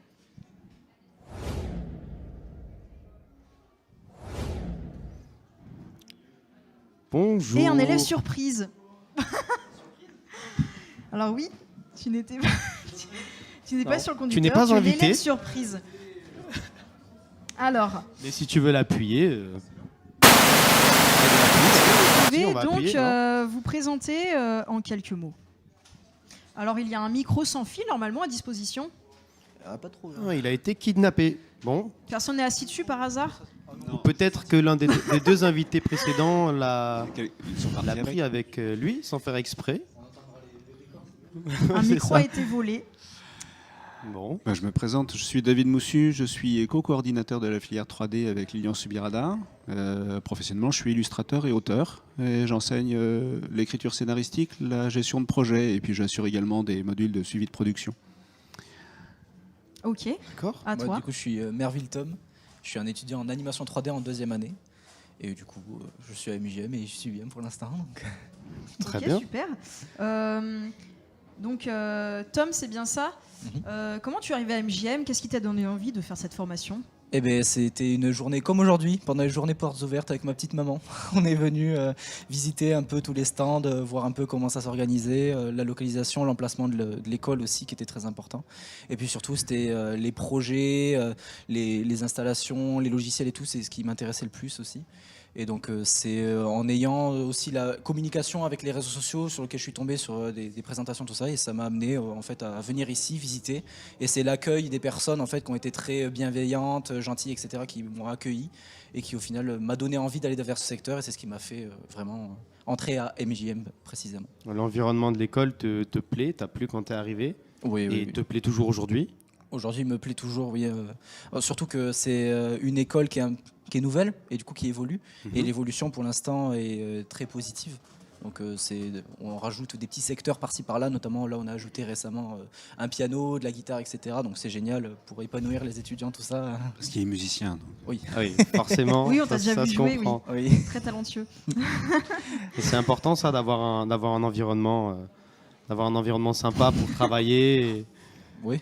C'est une question assez évidente, mais Idéalement, oui. Idéalement, oui. Avoir un espace où on se sent bien, en fait, avec des gens géniaux, c'est quelque chose qui pousse au travail et qui renforce la Exact. motivation. et l'envie de venir à l'école. Et l'envie de venir. C'est pas vraiment une école. On se comprend, l'envie d'aller en cours, quoi. Exactement. Très Et bien. alors, David, j'ai une question pour toi. Donc, quels sont les différents aspects de la formation 3D? Est-ce que tu peux expliquer en quoi consistent donc les différentes matières pour quelqu'un qui voudrait s'inscrire en formation 3D mais qui ne sait absolument pas ce qu'il va faire pendant le cursus? Alors notre travail en fait, il consiste à leur donner les éléments qui vont leur permettre d'évoluer avec les métiers qui sont toujours en évolution, puisque la 3D c'est quelque chose qui existe depuis, au bas mot, une 50aine d'années. Donc ça a pratiquement mon âge. Et les méthodes évoluent très rapidement maintenant, de façon presque quasiment exponentielle. Pour ma part, par exemple, j'ai fait mes études de 3D à Montréal il y a une dizaine d'années. Les méthodes qu'on utilisait il y a 10 ans sont déjà pratiquement obsolètes dans le milieu de la production. Donc en fait, notre travail consiste à assurer les fondamentaux, les bases de la 3D, donc de la conception, de la modélisation, de la réalisation, avec des notions de cinématographie aussi, avec de la lumière, avec de la composition, et leur donner donc les outils de base pour pouvoir évoluer avec les nouveaux outils. On parlait justement, en attendant, de l'intelligence artificielle, de l'utilisation qui peut être faite de l'intelligence artificielle. Donc notre travail est de les éveiller à cette culture et de leur donner des outils pour être les bons artisans qui vont faire évoluer les métiers. Donc tout ça, c'est un processus pédagogique. Au début, on va s'appuyer quand même sur des fondamentaux. Donc oui, le dessin, l'observation, c'est très important. La manipulation du réel aussi, puisqu'on va souvent leur demander de reproduire le réel. Donc connaître le réel, être capable de l'envisager, de l'appréhender. Et puis ensuite, la matérialisation virtuelle de ce réel avec les outils de modélisation. Et on va travailler ensuite sur les textures, sur l'éclairage. Et puis tout ça pour produire des projets. Donc ces projets, ça va être soit des films, soit des jeux vidéo, et donc d'arriver avec une narration, ce que je moi qualifie la narration visuelle, qui permet donc aux spectateurs de comprendre le message qu'on veut transmettre. Il faut savoir un petit peu dessiner à la base? Alors oui et non. Quand je suis avec les intervenants en dessin et en art traditionnel, je dis que c'est très important, et quand je suis avec les intervenants en 3D, je dis que c'est subsidiaire. C'est important, pourquoi ? Parce qu'encore une fois, il y a toute une phase de conception, ce sera quand même beaucoup plus facile de s'exprimer en faisant un petit dessin qu'en passant directement dans la réalisation. Et passer directement dans la réalisation, ce serait comme vouloir construire une maison en prenant 4 parpaings et en commençant à monter les murs. C'est mieux, a priori, de commencer par un plan. Donc savoir dessiner, ça permet de faire un plan. C'est un peu ça, le travail de l'esquisse. Il est évident qu'on ne va pas leur demander d'avoir un niveau, je sors d'une école des beaux-arts en dessin, ce n'est pas le propos. Mais savoir dessiner, avoir une certaine aisance créative, c'est déjà quand même un avantage. Mais plus encore, c'est une culture. Une culture pas forcément de la 3D à proprement parler, mais une culture générale. C'est pour ça qu'on les incite à, justement, dans une école comme MJM, à aller voir ce qui se passe ailleurs pour être intéressés par le design, par l'audiovisuel, et surtout l'audiovisuel pour ceux qui font de la 3D, le motion design, l'infographie, de façon à ce qu'ils aient, encore une fois, une curiosité générale qui leur permettra d'être les plus expressifs possibles et les plus créatifs. Donc c'est ça vraiment. Donc le dessin, oui, ça va être important, mais on ne leur demande pas de savoir sculpter non plus le marbre, d'accord, mais d'avoir une compréhension des volumes, ça c'est très important, puisque la particularité de nos métiers, c'est qu'on travaille dans du vent. On travaille sur du vide. Ouais. En audiovisuel, vous filmez le réel, nous on invente le réel, on crée le réel. Et donc si on n'a jamais été en mesure d'appréhender ce réel, on crée du vide et on le sent, nous, en tant que spectateurs, parce que notre œil est habitué. Donc c'est ça qu'il faut aller chercher. Donc non, on retire pas ceux qui ne savent pas dessiner, on les incite à s'amuser, à dessiner pour pouvoir s'exprimer rapidement et ensuite exceller dans leur domaine qui est la création virtuelle d'éléments. Ok. Et toi, Tom Qu'est-ce que tu veux faire quand tu seras plus grand après cette formation? Guitariste. Ouais. Artisan boulanger. C'est pas la réponse attendue. Moi, je me suis perdu à la base. Non. Pour l'instant, moi, je compte continuer mes études. Pour l'instant, j'ai un petit projet, partir au Canada pour approfondir un peu ce côté 3D. Je suis un peu touche à tout, donc je veux vraiment essayer de partir un peu de ma zone de confort et expérimenter de nouvelles choses. Donc pour moi, le Canada, ça serait vraiment m'ouvrir le champ des possibles et pouvoir évoluer dans ce milieu qu'est la 3D. Et c'est d'ailleurs le Canada l'endroit où c'est très, très grand et là où il y a beaucoup d'opportunités. C'est vraiment une zone géographique où il y a de l'opportunité. Et c'est là où je voudrais m'exercer. Niveau domaine, tu as une petite idée? Est-ce que ce qui t'intéresse, c'est plus le jeu vidéo, l'animation, qu'est-ce que... Avec cette formation. Du moment que je fais de la 3D, le domaine m'importe peu. Tu es encore en phase d'exploration, tu es ouvert à tout? Exactement, je suis ouvert à tout. Tu te cherches un petit peu encore? Je me cherche beaucoup. Ouais. Je sais que j'adore mettre l'ambiance, mettre les lumières, faire de l'environnement, du moins pas créer l'environnement, mais le rendre vivant. C'est quelque chose. Il aime aussi mettre l'ambiance dans la classe. Hein. Ça s'est senti aussi. Hein. Je rends la classe vivante. C'est très bien, c'est très important. Oui, non, vraiment, c'est habiller la scène qui me plaît. Et vraiment, que quand on rentre dans une scène qui est vierge, sans grand-chose... sans âme. Sans âme. On rentre en face, et que moi j'arrive par derrière à faire, mais regardez plus, là, regardez ici, là. Et là, on fait, waouh. Tu veux apporter globalement le bien-être. Exactement. Se sentir bien dans une scène. C'est bien, c'est bien. Il y a un des projets que tu as pu réaliser qui t'a vraiment plu, où tu t'es senti bien à le faire? C'est les projets où on nous a dit faites ce que vous voulez. On nous a donné une contrainte. On nous donne une contrainte, par exemple faire une salle de bain. Et après, vous faites ce que vous voulez. Donc moi, je suis un peu sorti partout. J'ai fait un truc un peu à la Inception avec des dimensions un peu bizarres et tout. Mais c'est parce que je suis un petit peu fou. Si t'as pas de limite, tant mieux. Tu peux faire absolument ce que tu veux comme ça. Ouais, faut quand même se mettre des petites limites sur certaines choses. Ça, c'est toi qui les mets du coup. Ouais. Si t'as une seule contrainte de départ, après c'est ça. Faut juste savoir doser les choses, quoi. Très bien. Ok. Et d'une manière générale, donc tu as dit que toi, tu pas forcément tu te cherchais encore un petit peu et que c'était plus les ambiances qui te plaisaient à créer. Est-ce qu'il y a autre chose qui émerge un petit peu de ça, ou est-ce que c'est vraiment le le pilier de ce que tu aimes faire. Je sais pas si tu m'as compris. Oh oui. Très bien. J'essaie de chiffrer. Impeccable, impeccable. Mettre l'ambiance, c'est quelque chose. Mettre une ambiance, mettre par exemple de la fumée, etc., c'est quelque chose. Mais mettre la lumière, c'est encore plus important. Mettre en valeur les objets, attirer l'œil là où il n'est pas forcément attiré d'habitude, et un peu sortir de ce format entière avec une lumière pleine fouet comme ça. Vraiment mettre en valeur quelque chose, c'est quelque chose qui m'attire énormément. Et la lumière est un domaine qui en général m'attire. Donc voilà, c'est vraiment soit l'ambiance générale, soit vraiment mettre précisément la lumière sur quelque chose. Et c'est un bon début. Et merci d'être venu avec nous. De rien. Merci beaucoup. Bonne continuation pour la suite. Merci beaucoup. Merci. On va passer maintenant à notre premier magnéto qui va représenter un petit peu la vie de l'école. On se retrouve juste après. À tout de suite.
Bonjour, Anaïs et Julia.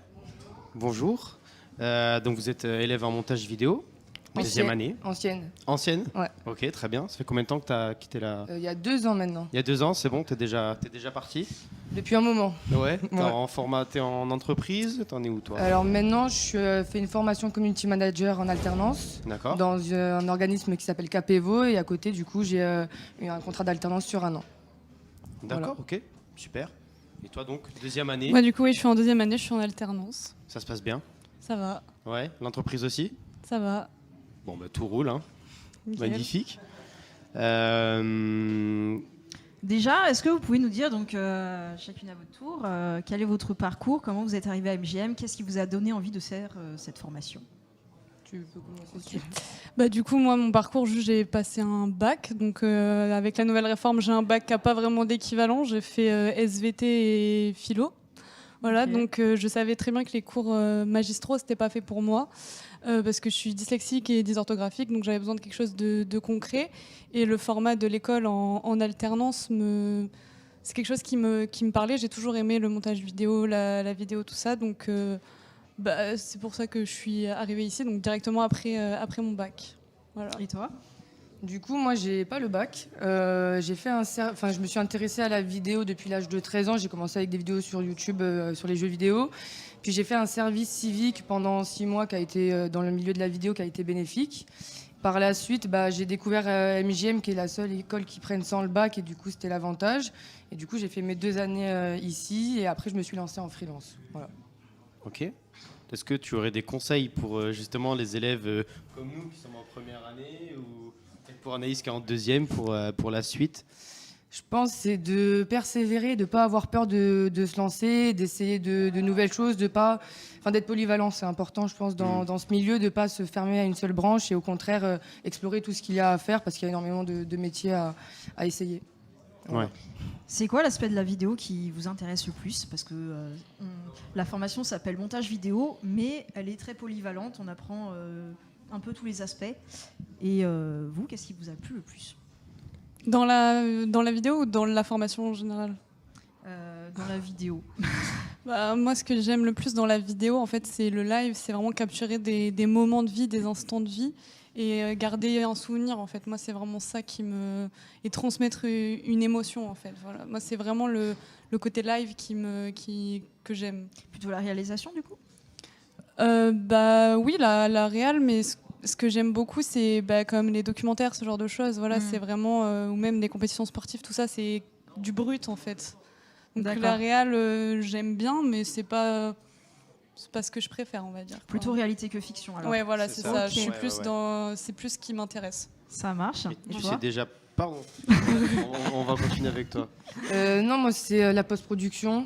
C'est ce que je veux faire depuis le début. Après, j'aime aussi tourner, créer, réaliser, mais c'est pas mon point fort et c'est pas ce que j'ai envie de faire au quotidien.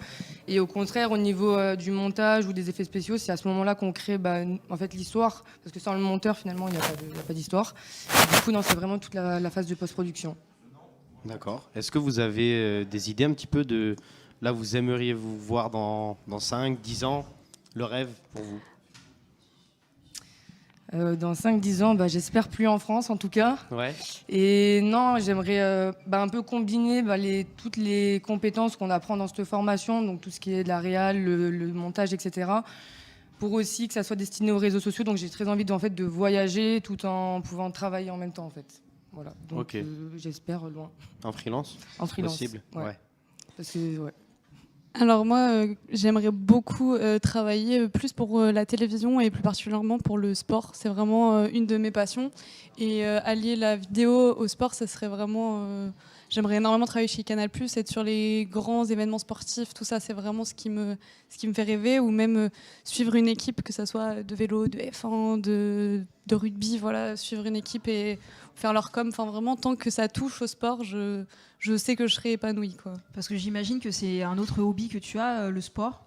Je suis dedans depuis que je suis petite. J'ai des parents qui étaient extrêmement sportifs et du coup j'ai grandi là-dedans. Moi, tous mes week-ends, j'étais sur des compétitions. J'ai toujours fait du sport dans ma famille, ça a toujours été central. Et mon père m'a un peu passé cette passion de m'intéresser à un peu tous les sports, quoi. C'est pas un sport en particulier, c'est je me tiens au courant de tout. Et c'est une des seules choses quand je regarde à la télé, ça me fait vibrer et ça peut me donner les larmes aux yeux. Donc je veux pouvoir faire ressentir ce que je ressens à d'autres personnes. Voilà, genre c'est vraiment... Après, de mon côté, oui, j'en fais un peu, mais pas de haut niveau, quoi. Qu'est-ce que tu fais comme sport? Je fais de la course à pied, je fais du vélo, mais je fais de la course à pied, voilà. Ok. Et Anaïs, tu voulais nous parler notamment de projets sur lesquels tu avais collaboré avec l'MV2 l'année dernière. Oui, parce que du coup, l'année dernière, les cours étaient différents de cette année, donc on avait des journées en commun avec les deuxièmes années, qui avaient un gros partiel sur toute l'année à faire et qui ont gentiment pris des MV1 avec eux sur leur tournage. Et ça a été une super expérience enrichissante au niveau d'apprendre tout simplement de techniques et même mentales. Enfin, je veux dire, ça me fait grandir parce que c'est des gens plus grands que moi et voir un peu... ce qu'ils pouvaient me transmettre en plus des profs. Et franchement, on est parti un peu, on est allé à Toulon, on est parti un peu partout et tout. Et c'était une super expérience humaine, vraiment. C'est quel type de projet? Alors, c'était des projets, c'était des fictions. Donc, il y a eu un peu de tout. Enfin, voilà. Il y en a quelques-unes sur la chaîne YouTube de l'école et d'autres qui vont faire des festivals, donc qui ne peuvent pas être diffusés. Mais voilà, c'est vraiment des super projets avec des gens très très talentueux, voilà, qui m'ont apporté beaucoup. Et très bien, en parlant de projets, on va voir si vous avez à peu près le même avis. Quel va être le ou les principaux défis que vous allez rencontrer lors de la création de vos projets de montage? Sur un projet comment? Genre sur... C'est quoi les problèmes auxquels on est libre. Les problèmes qui peuvent être récurrents peut-être? C'est vraiment l'organisation, la pré-prod. Enfin, ça prend toujours. Ouais. On a beau se dire qu'on va mettre un jour pour faire ça, on met souvent plus, quoi. Enfin, c'est vraiment la gestion du temps. La gestion du temps, et puis on maîtrise pas toujours. Si on est en extérieur, on n'a aucun contrôle sur la météo. Ce genre de choses, voilà, ouais. On doit composer avec, en fait. Voilà. Ouais, c'est les imprévus et c'est aussi, je pense, ce qui est important dans le milieu du cinéma comme de la vidéo. C'est d'être pas quelqu'un de sociable, mais il faut réussir à s'adapter à tout type de personnes avec qui on peut travailler, parce qu'on peut tomber sur des personnes avec qui on ne s'entend pas ou avec qui on n'est pas forcément d'accord. Et c'est aussi prendre sur soi et se dire que c'est pour un projet commun et qu'il ne faut pas être têtu, je pense. Ouais. Voilà. De travailler en équipe, c'est obligatoire dans ce monde-là. Et voilà, il faut réussir à composer avec tout le monde. C'est pas toujours simple. Est-ce que pendant au cours du cursus à MJM, il y a un projet que vous avez particulièrement aimé réaliser pour l'école? Comme tu veux. Bah, un petit peu tous, où on était à peu près libre de faire ce qu'on voulait. Je sais pas, moi j'ai fait quasiment que des projets où il y avait un message ou quelque chose qui me tenait à cœur.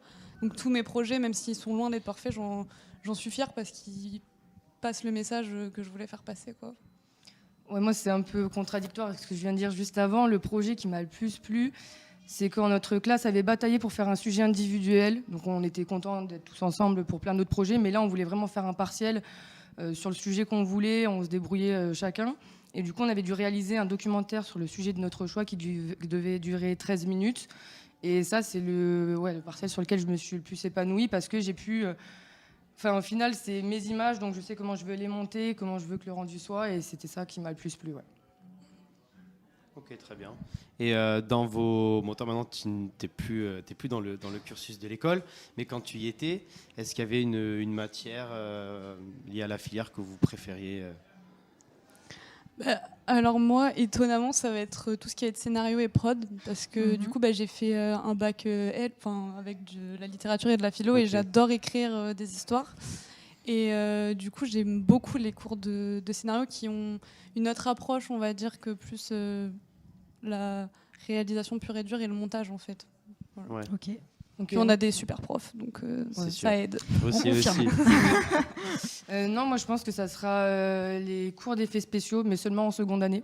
Voilà. D'accord. Parce qu'en première année c'était un peu plus catastrophique, mais en seconde année ça s'est très bien passé et on a beaucoup évolué, on a appris beaucoup de choses et du coup non, c'était vraiment bénéfique. Et puis après, dans chaque matière, on s'y retrouve un petit peu, quoi. On apprend des nouvelles choses et on est un peu obligé d'être des couteaux suisses dans ce monde-là. On peut pas faire que du montage pur et dur. Donc, et puis on se rend compte que tout est lié. En fait, si tu filmes mal, ça va être plus compliqué de monter derrière. Donc voilà, c'est un ensemble en fait. C'est se faciliter la tâche pour la pré-prod après. Hein. C'est ça. Ok, très bien.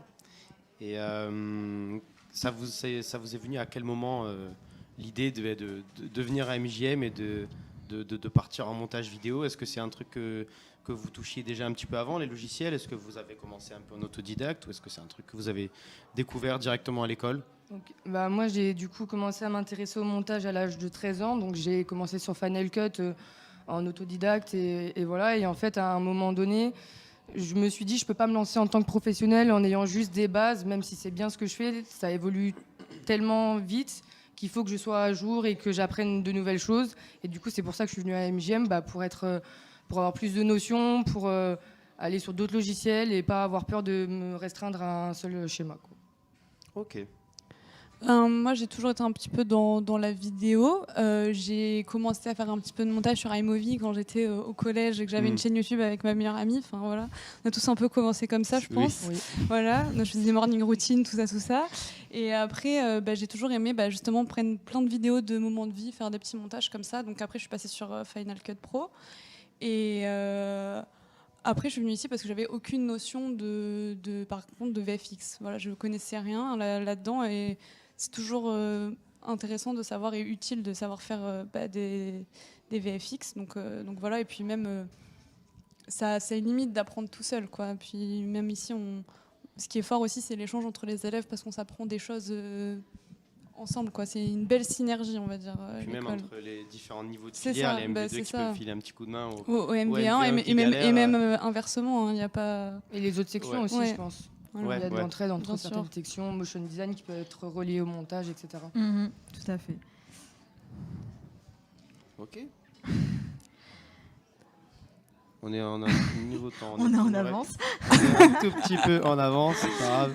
C'est ce qu'on appelle les aléas du direct. Ok.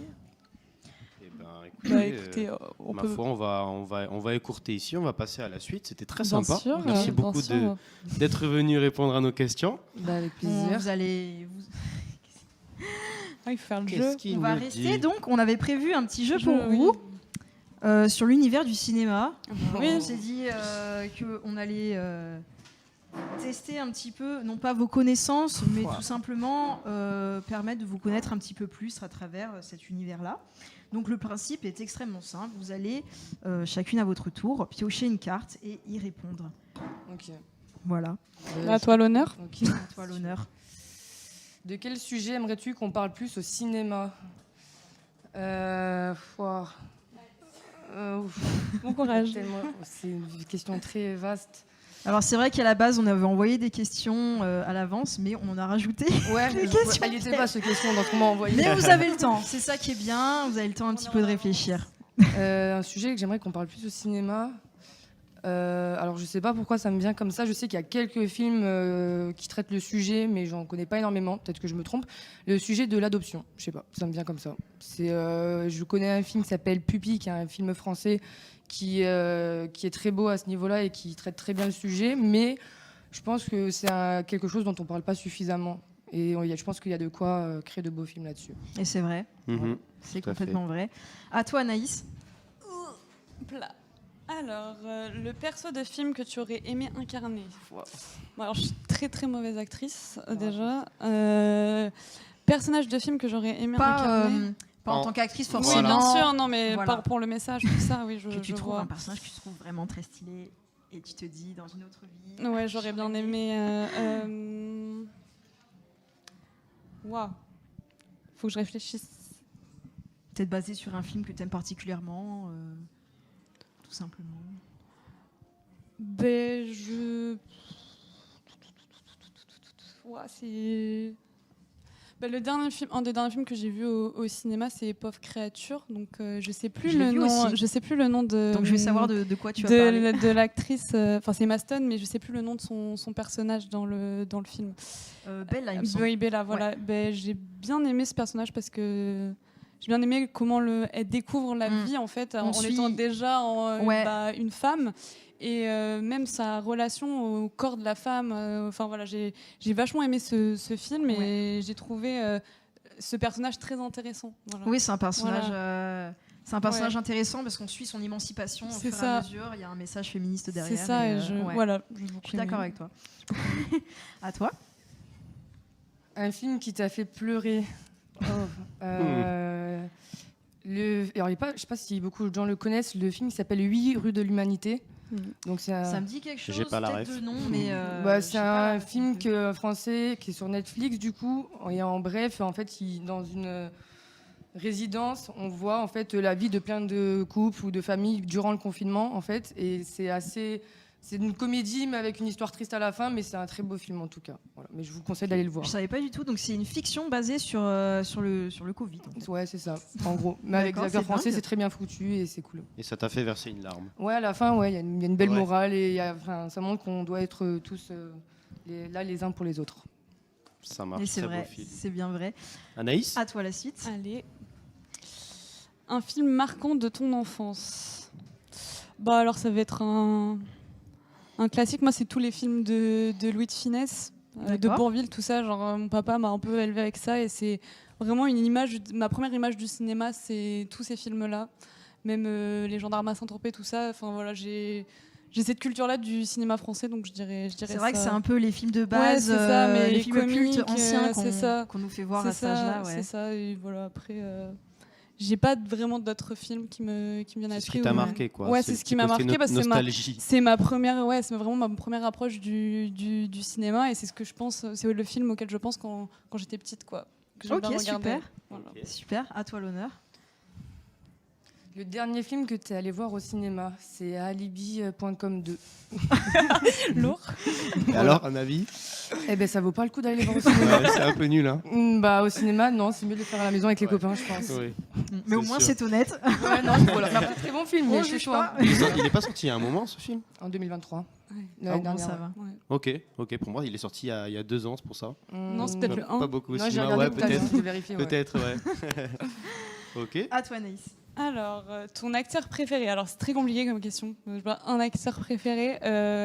J'aime beaucoup, en France, on va dire, Pierre Ninet, Jean Dujardin, classique. Et après, plus à l'international, j'aime beaucoup Jacob et Elordi. Même s'il fait des rôles un peu... Il fait beaucoup de... il joue dans Euphoria. Je sais pas si vous voyez. Il joue dans Priscilla. Là, il jouait Elvis Presley dedans. Non. Oui, voilà, j'aime beaucoup cet acteur, même si voilà, il joue des acteurs assez Enfin, c'est toujours souvent des méchants, on va dire. Voilà, j'aime beaucoup lui. Et après, tous les De Niro, tout ça. Enfin voilà, genre. Voilà. D'accord. J'ai pas un truc préféré. T'as le droit à un petit top 3 si tu veux. Ah non, je peux pas. Est-ce qu'il y en a un que tu aimerais un jour, dans une autre vie, recruter sur un tournage Eh ben, il m'a un peu déçu, mais j'aimais beaucoup François Civil. Mais dans le deuxième mousquetaire, là, les 3 mousquetaires, je sais pas, il m'a un peu déçu et j'aime. Du coup, je partirais plus sur. Alors, je dis toujours, je me trompe toujours quand je prends son prénom, c'est François Duris, celui qui a joué dans Romain, Romain Duris, voilà, Romain Duris. Voilà, je dirais Romain Duris. Ça marche. À toi. Le film que tout le monde a aimé sauf toi. Oula. Ah ouais, mais je sais. Le Grand Bleu. Je l'ai pas vu. Voilà, classique du Moi non cinéma. plus. Pourquoi t'as pas aimé? Alors, en fait, mon père me l'a montré beaucoup trop tôt et je me suis ennuyée à mourir. Et en fait, depuis, je suis traumatisée, j'ai pas envie de le revoir. Ouais, et je sais que tous mes potes me disent mais Julia, regarde-le, j'ai pas envie. Donc ça viendra un jour, mais pour le moment, c'est pas. Je comprends. Peut-être t'avais pas la maturité nécessaire. Ouais, je sais pas. C'est ça. Ça marche. À toi, Anaïs. Alors, dans une équipe de tournage, quel serait ton poste? Alors, moi, j'aime bien la régie, organisée, et j'aime bien aussi la réal, voilà. Ok. Voilà. Super. En fait, j'aime un peu tout, juste pas le son. Même si on a super prof de son, merci Arnaud, mais le son, c'est vraiment pas mon truc, c'est pas assez concret pour moi, c'est pas assez palpable. Voilà, ni les lumières, mais tout le reste, ok, voilà. Je comprends, je comprends. Ni superviseur FX, ce serait pas pour moi, mais tout le reste, ça me dérange pas. Ça marche. À toi. Julia, à toi. De quel sujet tu aimes parler dans tes réalisations? Oula. Oula. Alors, je parle de beaucoup de choses.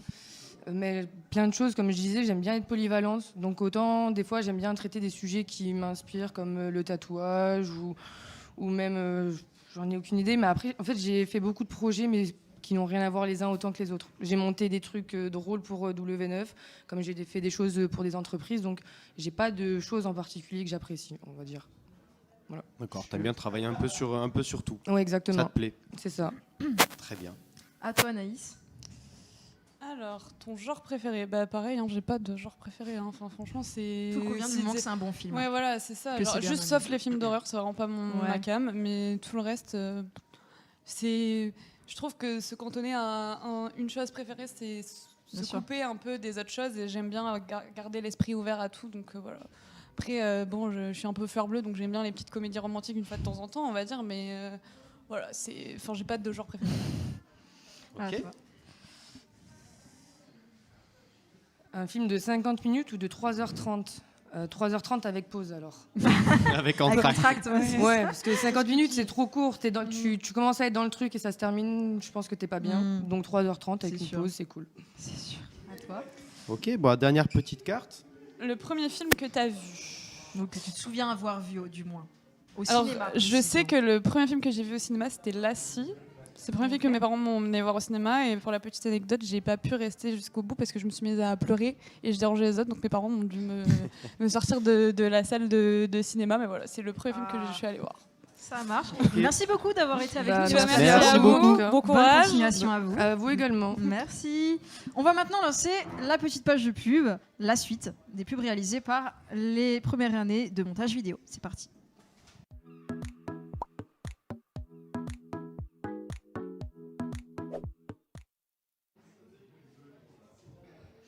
On est de retour sur MJM Live. Et nous allons accueillir à présent notre dernier invité de cette émission. Il s'agit de Martha Anglada, artiste plasticienne. Bonjour. Qui a collaboré avec la formation styliste et déco. Bonjour. Alors, est-ce que vous pouvez vous présenter en quelques mots, vous et votre parcours? Très bien. Voilà, je me présente. Je m'appelle Martha Anglada. Je suis artiste plasticienne. Je suis espagnole, c'est pour ça que j'ai cet accent. Et j'habite en France depuis déjà 14 ans. Et comme je vous ai dit, je suis artiste plasticienne et je réalise des céramiques, des peintures, et des murs en street art et des collages. D'accord. Ok. Qu'est-ce qui vous a mené vers cette voie? Alors, moi j'étais une étudiante en histoire de l'art quand j'ai décidé de me mettre dans toute cette affaire. Et j'ai passé ma vie à étudier la vie des grands artistes et à me dire waouh, quel talent merveilleux qu'ils ont. Et un jour, j'ai fait une belle rencontre qui a fait qu'un jour, je me suis mis à peindre. Et depuis ce jour-là, je ne suis pas arrêtée. C'était un artiste peut-être? C'était un artiste qui m'a introduit dans tout ça. Et c'était totalement imprévu. Je ne savais pas qu'un jour je ferais ça. Parce que quand j'étais petite, j'ai fait la peinture comme tout le monde, mais après, je suis arrêtée, l'adolescence, je suis passée à autre chose. Je n'avais pas une inclination hyper forte, ou je n'étais pas spécialement douée non plus. Ou personne m'avait dit, enfin, peut-être tu pourrais faire ça. Oui. Mais un jour, lors de mon parcours d'études théoriques, j'ai fait cette rencontre qui a fait que je me suis dit, il faut que je fasse ça toute ma vie. Et qu'est-ce qui s'est passé alors? Vous vous êtes mis à travailler avec lui? Je me suis mis à travailler tout de suite, d'un jour à l'autre, et je me suis prise d'une obsession phénoménale qui a fait que je me suis mis à créer sans savoir par où commencer parce que je n'avais pas du tout de base ou quoi que ce soit. Et je fais comme je peux. Vous avez juste foncé droit voilà, devant. sans trop penser parce que sinon j'aurais jamais continué. Et au final, ça a été une très bonne décision pour vous. En principe, oui. On verra. C'est pas fini les jeux, mais on va voir. D'accord. Comment vous décririez votre style et votre univers artistique? Waouh, c'est une question assez difficile. Du fait que j'ai fait des choses assez diverses et que tout mon travail est basé sur l'improvisation, en vrai, on peut dire que c'est de l'art brut dans le sens où je n'ai pas de formation plastique en tant que telle. Et je fais ça, comme on dit vulgairement, au pif, si vous voulez. Et après, je vois beaucoup de surréalisme du fait que tout est improvisé et c'est une sorte d'écriture automatique que je mets en place, mais à un niveau plastique. Et, il y a aussi beaucoup de références au street art, comme vous pouvez voir, que j'affectionne énormément. Et disons que toute mon œuvre baigne beaucoup dans tout le XXe siècle. Moi, j'adore tous les artistes du XXe, les Américains, tous les Espagnols qui sont passés en France. Bref, j'ai plein d'inspirations diverses. Ok. Est-ce qu'il y a une manière de travailler qui revient souvent dans vos créations?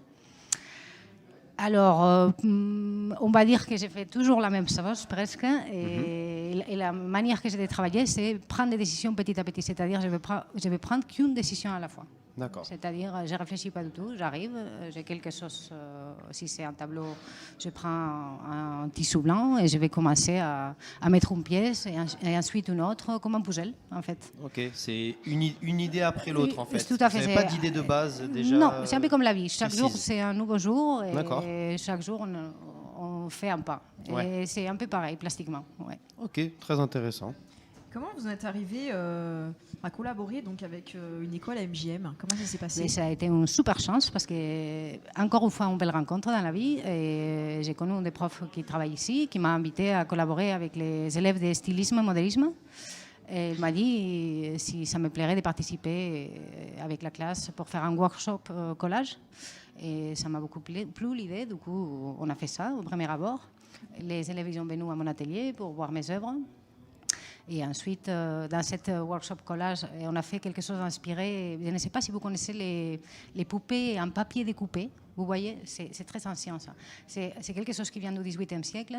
C'est des poupées en papier qu'on découpe et après on va mettre les petits vêtements.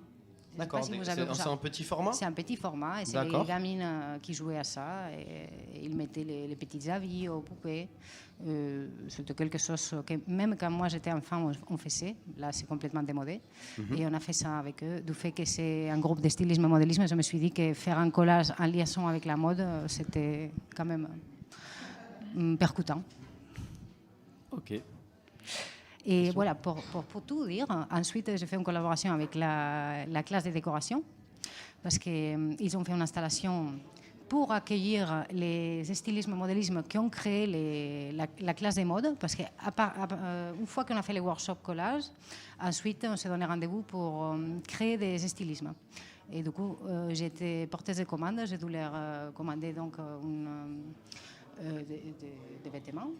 Et comme ils ont passé à l'atelier voir les œuvres, ils se sont inspirés de mon travail pour créer ensuite des vêtements. Et tous ces vêtements, ensuite, ils sont passés à...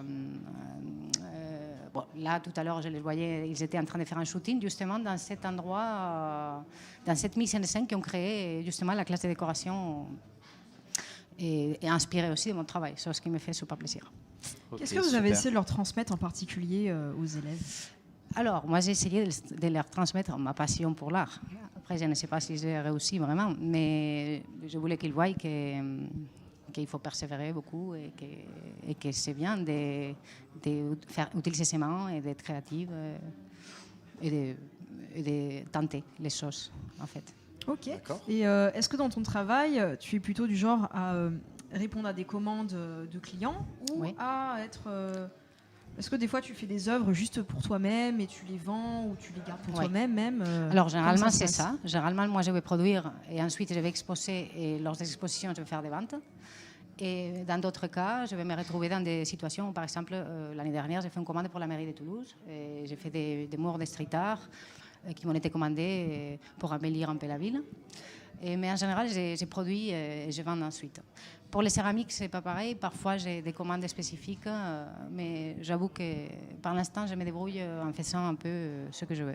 Ok, vous avez parlé de street art dans Toulouse. Oui. Est-ce qu'il y a des endroits où on peut voir votre trace? Alors, en ce moment, il y a pas mal d'œuvres à Ramonville. Vous pouvez voir beaucoup de transformateurs électriques qui en étaient peints. Et ensuite, il y a aussi à l'université Chapoux. Pas Chapoux, ce n'est pas l'université, c'est une commande de l'université, mais il s'agit de, comment on appelle, là où ils sont logés les élèves universitaires. Des résidences? Tout à fait. D'accord, ok. Ah, donc pour la résidence, vous avez une commande pour embellir Au sein de la résidence, à l'intérieur, j'ai fait un mur. Ouais. D'accord, ok. C'était d'ailleurs mon premier mur. Je n'avais jamais fait des murs auparavant. J'avais peint des grands formats, parce que j'aime beaucoup moins peindre en grand, mais c'était la première fois, c'est lui, que j'ai peigné, des dimensions si grandes en fait. Ah oui, donc ça, oui, par rapport au radiateur, on voit voit la taille du mur, il y a bien 5-6 mètres de longueur là. Plus ou moins, oui, j'en ai pas. Combien de temps de travail pour un mur comme ça? 2 jours et demi. 2 jours et demi? Oui. D'accord, ok. Tranquille, en prenant le temps. Ok, impeccable. Tu t'inspires d'un courant artistique en particulier? Alors, je suis très inspirée, comme je vous ai dit tout à l'heure, de tous les artistes du XXe siècle. Et je n'ai pas d'artiste particulier d'affection, mais voilà. En fait, j'essaie de ne pas trop penser quand je travaille, parce que justement, je ne vais pas trop être polluée par d'autres gens, vous voyez, parce qu'on est dans un monde où on est tellement entouré d'images tout le temps que tout de suite, on peut prendre on peut faire des choses qui sont déjà faites. Hein. Du coup, j'essaye de ne pas trop regarder parce que je vois de l'art tous les jours, mais disons que j'essaye de ne pas trop réfléchir. Moi, j'utilise mes mains et j'y vais, c'est tout. Okay. Est-ce qu'il y a un projet en particulier dont tu es vraiment fière? Il n'est pas encore arrivé, ce projet-là. J'espère qu'il arrivera bientôt. Il est en route? Et j'espère bien. J'espère qu'il est en route, il se cuisine, mais je ne le sais pas encore. D'accord, ok. Et est-ce que je me permets de te bien tutoyer? Sûr. Tu sais que dans mon pays, on tutoie tout de suite. Tout le monde se tutoie? Je ne suis pas du tout gênée. D'accord, bon, ça marche. Donc tu travailles à Toulouse. Qu'est-ce que tu penses du street art à Toulouse? Est-ce que c'est une ville agréable pour progresser là-dedans? Alors, je ne sais pas vraiment si pour progresser, mais en effet, il y a plein d'artistes et il y a beaucoup de créativité dans cette ville. Je pense que c'est lié au climat. Et en fait, voilà, vous savez bien qu'il y a plein d'endroits à Toulouse où il y a des street artistes ou d'artistes tout court. Après, je ne sais pas si c'est la ville vraiment française où on peut vraiment progresser un maximum. Hein. Je pense qu'il faudrait y aller à Paris. Hein. Mais ça reste une ville très agréable à vivre. Et je pense que ça, c'est fondamental pour avoir une qualité de vie et se sentir à l'aise pour travailler. Ok. Vous avez plus de questions? Pour nous, je parle très rapidement, peut-être. En fait, c'est passé plus vite que prévu. Hein. Merci beaucoup, en tout cas, d'avoir été présente sur ce plateau. Merci. Merci d'avoir partagé votre univers. Merci. Et on vous souhaite... On vous souhaite une bonne continuation et que le projet se réalise, hein, votre grand projet. On espère qu'il arrive. Je vous raconterai tout MJM. Ça marche. Bien. Merci beaucoup. Merci à vous. Merci. C'est déjà la fin du live. On espère que vous aurez passé un bon moment avec nous et que vous en aurez appris un peu plus sur votre future école. On se retrouve dès demain pour une première émission de 10h à midi. Et la prochaine qui suivra de 14h à 16h avec d'autres formations qu'on vous fera découvrir, d'autres interviews, d'autres projets d'élèves, d'autres jeux et plein d'autres surprises. Merci à tous de nous avoir suivis et à très bientôt.